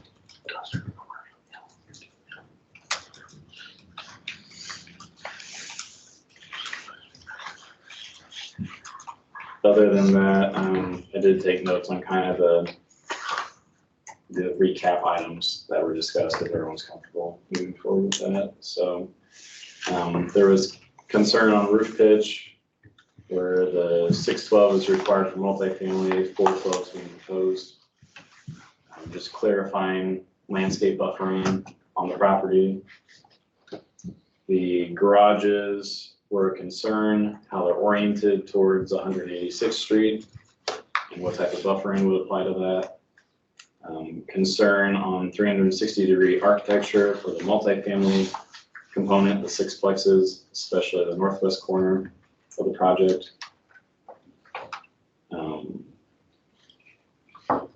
Multifamily units, the front facades, concern about whether or not that should be 100% masonry. Adding conceptual renderings and some sort of substantial compliance language to the text. And then on the 3-story building, the 75% masonry on the northwest corner of that building with potential of 50% on the remainder of the west. Does that capture everybody's concerns or thoughts brought up at this moment? I think there was one error. We didn't ask for 100% masonry on the multifamily. I think the UDO says 75. Okay. Thank you.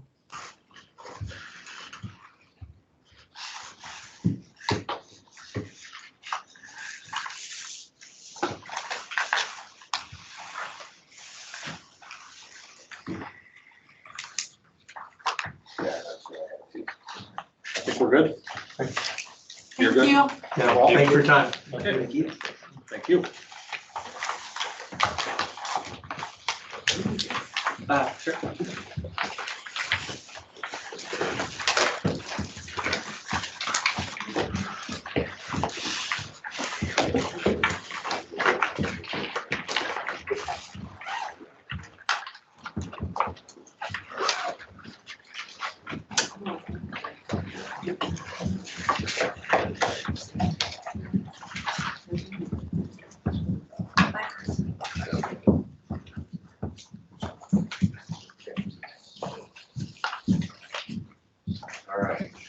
Okay, moving on, we have a miscellaneous item.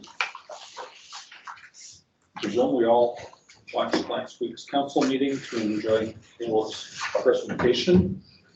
And the non-discussion that council had afterwards didn't seem to generate a lot of questions. Well, we didn't really have, and that's the first time it was presented to us. It was a lot to get through, so. Yeah. Okay, well, we have had the benefit of being able to watch the presentation and collect any thoughts. Do we have questions for Caleb or comments for the rest of us? I have a question for you, Caleb. Where did you include Grand Park?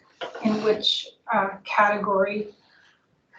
Yeah, so Grand Park is interesting because, let me. It is interesting. Let me get to the correct. In a lot of ways. So if we remember that the way that I cataloged kind of all the acreage within the township is residential or non-residential. Right. So first, by delineating that Grand Park definitely falls in non-residential.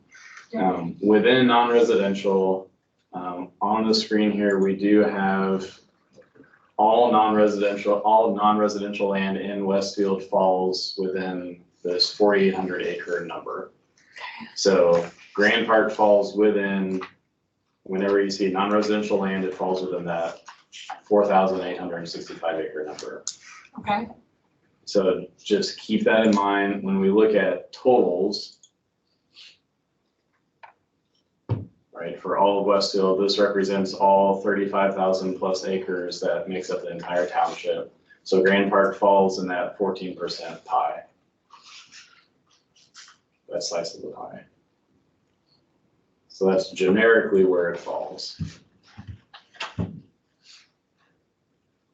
If we dive into that piece of the pie, that 14%, the land technically falls within the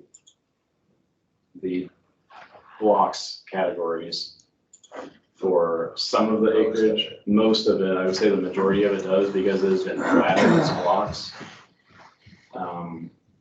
A few lots within there do fall within the other land use category because they've been platted as lots. Like what did the, Proax or? Proax, the Grand Park Event Center, and then there's another lot or two that fall within the other category. One of them may fall in the vacant category because there's nothing on it right now. I think the city has two parcels that are vacant. Okay, so yeah, if there's nothing on the lot that was created, it falls in the vacant category. If there is a building that exists on a lot in Grand Park, it falls in the other category. Okay. Everything else that does not have a vertical structure falls within the blocks category. So when we look at that from the entirety of the perspective, so you have the majority of it that falls in 3% that make up the blocks of the entire acreage. And then some of it falls in the vacant, and some of it falls in the other category as well. So if you want exact acreages, I can find that and provide that to you, but just generally. No, that's not necessary. I just wondered how you accounted for it. Yeah, okay. So it is mainly by what was developed and what was not. That's how it's kind of divvied down. That's how all non-residential land was categorized in this presentation. Okay, and then does it get captured when we go on back to the types, I guess, here in the back?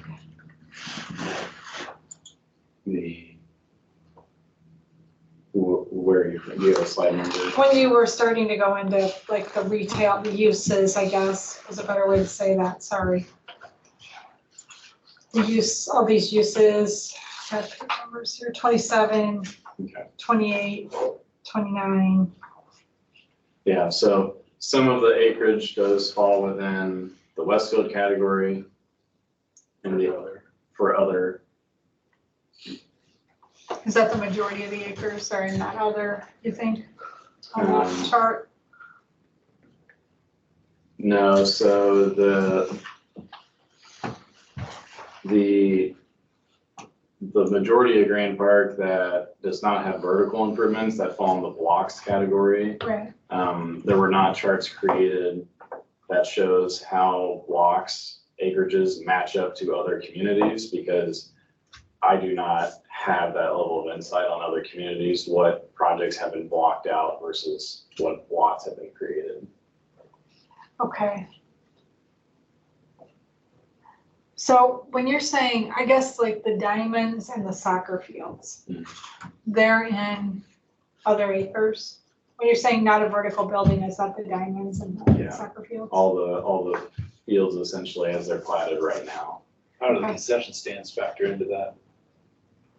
Since that's or is that not, is it not counted as a vertical structure based on what you're? Based on what I'm saying, it's not included in that Gotcha. category. Okay. There's a certain level of detail in generalizing how the acreage is divvied out. So, I mean, that comparatively to other properties, I would have to look at storage sheds on industrial properties as being included. And so at a It's certain, unnecessary for me. right, at a certain Just point, I had to understand draw where the it is. line Yeah. on what was categorized where. Okay, so when we look at park acres, those are truly park acres, like Grand Park isn't in any of that. Correct. Park acres are It's page truly park 27. acres. Grand Park is not in that number. Okay. And you've included city limits and township for everybody, it looked like to me. Correct. Yeah, okay.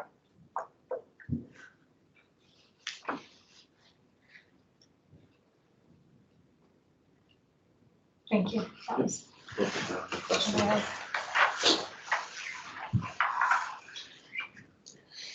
Anyone have anything else?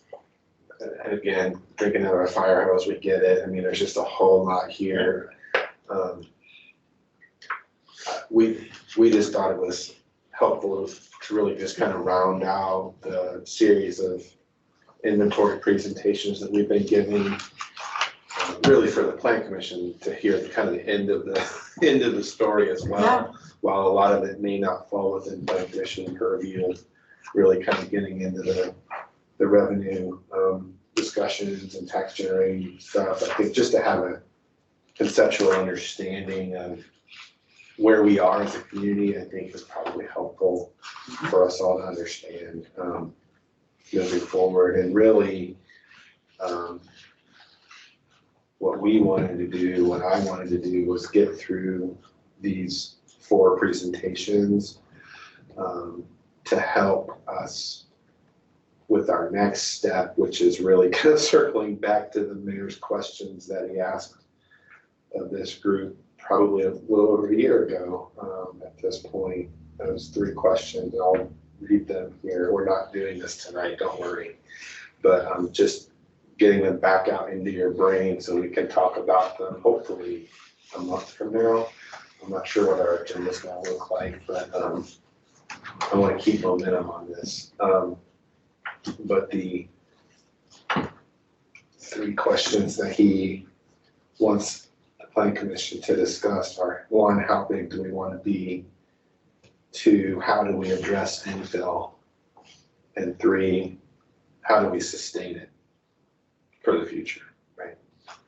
So that'll be, I think, next. We'll probably just have an open discussion as a group, and we may have 9 different answers for each one of those 3 questions, right? There's probably no single answer here, but really just to start kind of wrestling through that as a community, and where that leads us into our future comprehensive planning discussions. I think, yeah, we're anticipating that there will be something in our future that way in the next 12 months or so, kind of getting that started. So this is all kind of going to be a foundational step or whatever that ends up being.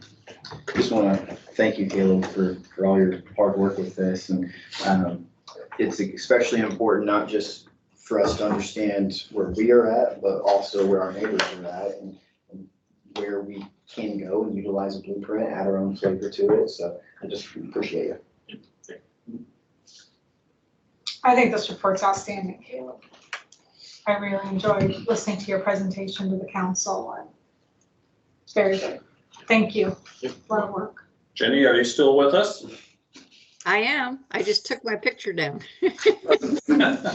Sorry, we're not voting on anything. I know. I figured I would say. Nothing to add or ask? Yep.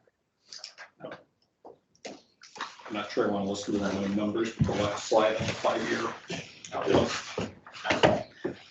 Could be kind of fun discussion to have. Might be encouraging, might be depressing. Sure. But that's even a bigger step farther away from what we're actually charged with doing. Yeah, that That's was definitely extra credit. That was a culmination really of kind of the council's kind of central question to us or the administration is this, you know, how do our, well, one, this kind of answers how do some of our different land uses, the tax paying their way. generation, side of that, but then what's our 5-year outlook based on what we've already got in the hopper, and so this is that. Yep. So. It's interesting to think about, Kevin, where you took us back to the mayor's questions. And those are great questions. I think we should be thinking about those. But in this group, if we start discussing that, we have to be very careful that we shouldn't affect what we're doing based on our thoughts about those answers until it does culminate in new comp plan updates or things like that. We're gonna have to really compartmentalize that discussions from our regular business. That's good insight. Yeah. Now, if we're doing it in the context of, hey, we're kicking off next round of comp plan, it may be easier to, that's that discussion, but this discussion, whatever is in front of us in business is still based on the current one that's in place. That's all fine, but let's just be careful that we don't mix those and make a mess. You gotta stick to a playbook. Yeah, well said. Eric. To echo what, Caleb, this was great. It was interesting. I'll admit there were a few times I was like, wait, what? But that's the great thing about YouTube. Back it up and watch it again. So what are you gonna do now? I can meet with you and discuss all sorts of things that I have planned. So. I think you should have a 2-week vacation, paid vacation. All right. So that's it for scheduled agenda items. There's 2 things continue to some undetermined future meeting. And then we get to reports and comments. Any general comments from Plan Commission members that need to hit the floor right now? Just real quick, I want to go back to my point I made about us not being so focused on concepts, because we got real hung up with that with some previous projects like iBeach 31, for an example, where that's where that comment came from of not being design committee. And so if we get hung up on what we're seeing, but it's just what they're presenting is not exactly what's going to be built, so to speak. So then we are requiring said developer to come back over and over and over again and spend that money, not just on the representation, but also with the new renderings, as was illustrated with how expensive architects can be. So I just don't want us to fall in that hole and not get hung up on something. Is it wonderful to see and visual aid is useful? Absolutely. And I'm thinking of Portillo's right now. It was great to see that because obviously they were asking for an adjustment with the standards there, and we wanted it to be better. We wanted it to be great, and that's what we got, thankfully. And I'm guilty of it too, because I'm a visual learner and I don't want to get stuck in that rut of, oh, no, I want it to look like this, I want it to look like this. I want to have a little bit more flexibility there, so that way we're not holding petitioners ransom of, oh, we need this to move forward. So They're still wanting relief from an ordinance standard, and we need to understand what that burden means. is on them to Right. us. Yeah. And that's why I'm Because if they were meeting the standard, you wouldn't have had it. You wouldn't have had those renderings. There would be no discussion because we'd have to approve it. So. Right. And that's, Victor wasn't around years ago when we just had a UDO and we didn't have PUDs. People came in and they did an SF2 subdivision and that was it.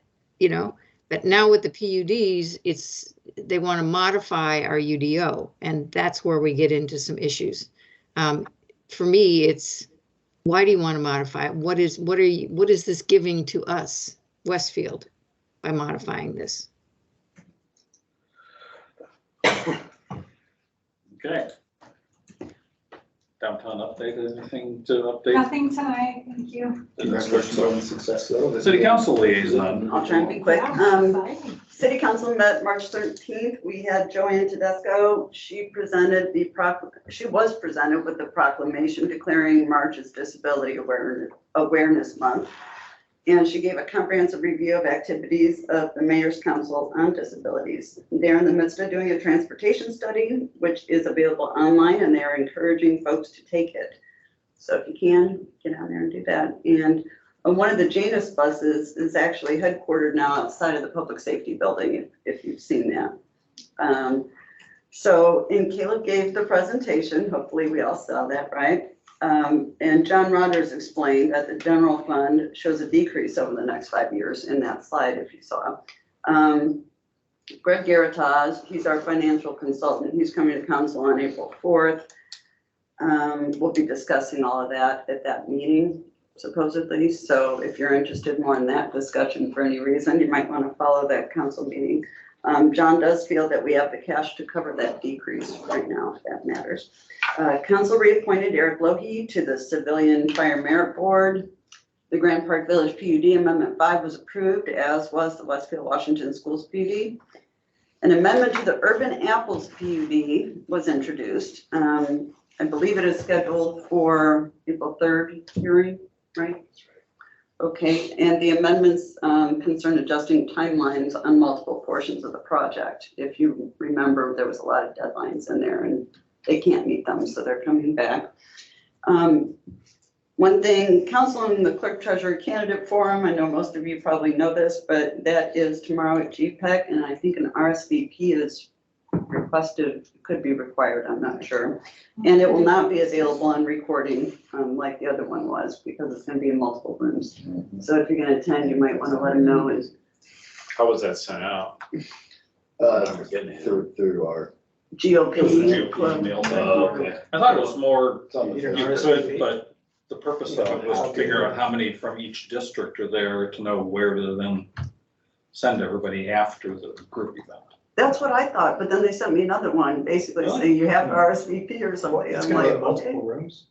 So I have recused myself from the planning, but from my understanding is that we're all gonna get together for the clerk treasurer and that at large, main space, and then candidates are gonna go in at least 3 different spaces.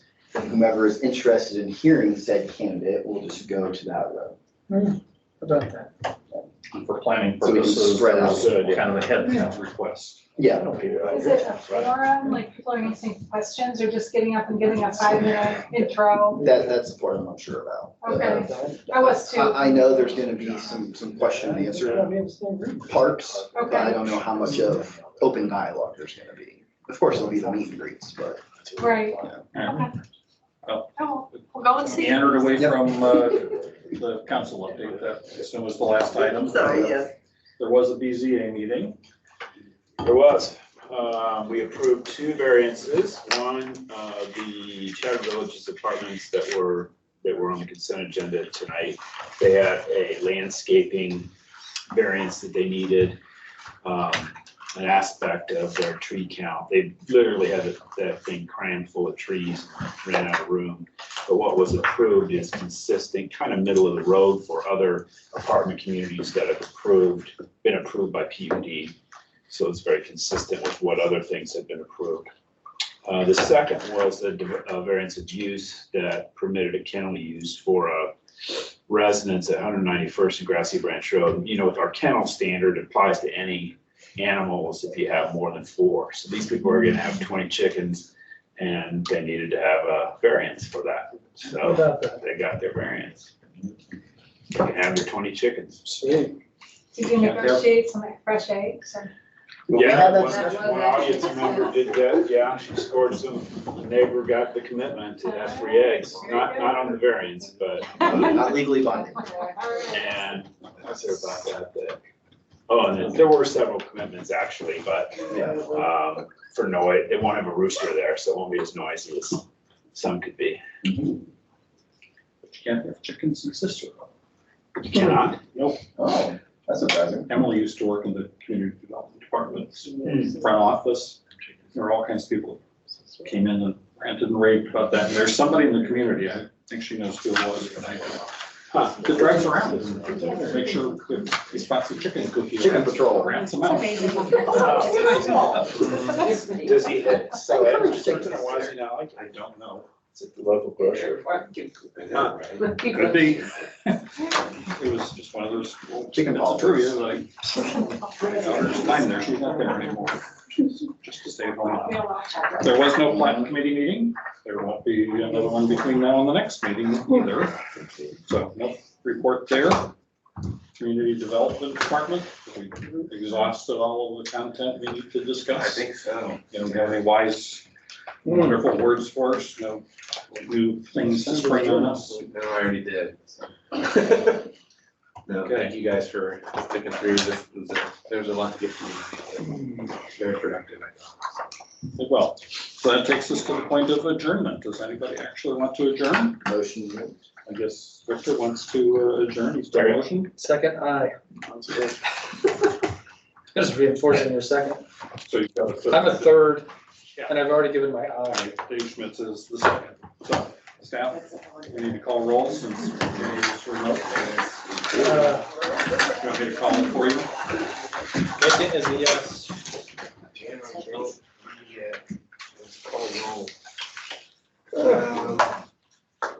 Here, Dr. Gallagher. Yes. Okay. Mr. Mahoney, Yes. Mr. McCarty. Yes. Mr. Smith. Yes. Ms. Walageri. Yes. Ms. Bergman. Yes. Mr. Bacon. No. Yes. And Mr. Burkett. I think you There now. you go. Thank you. Yes. So we are adjourned at 9:21.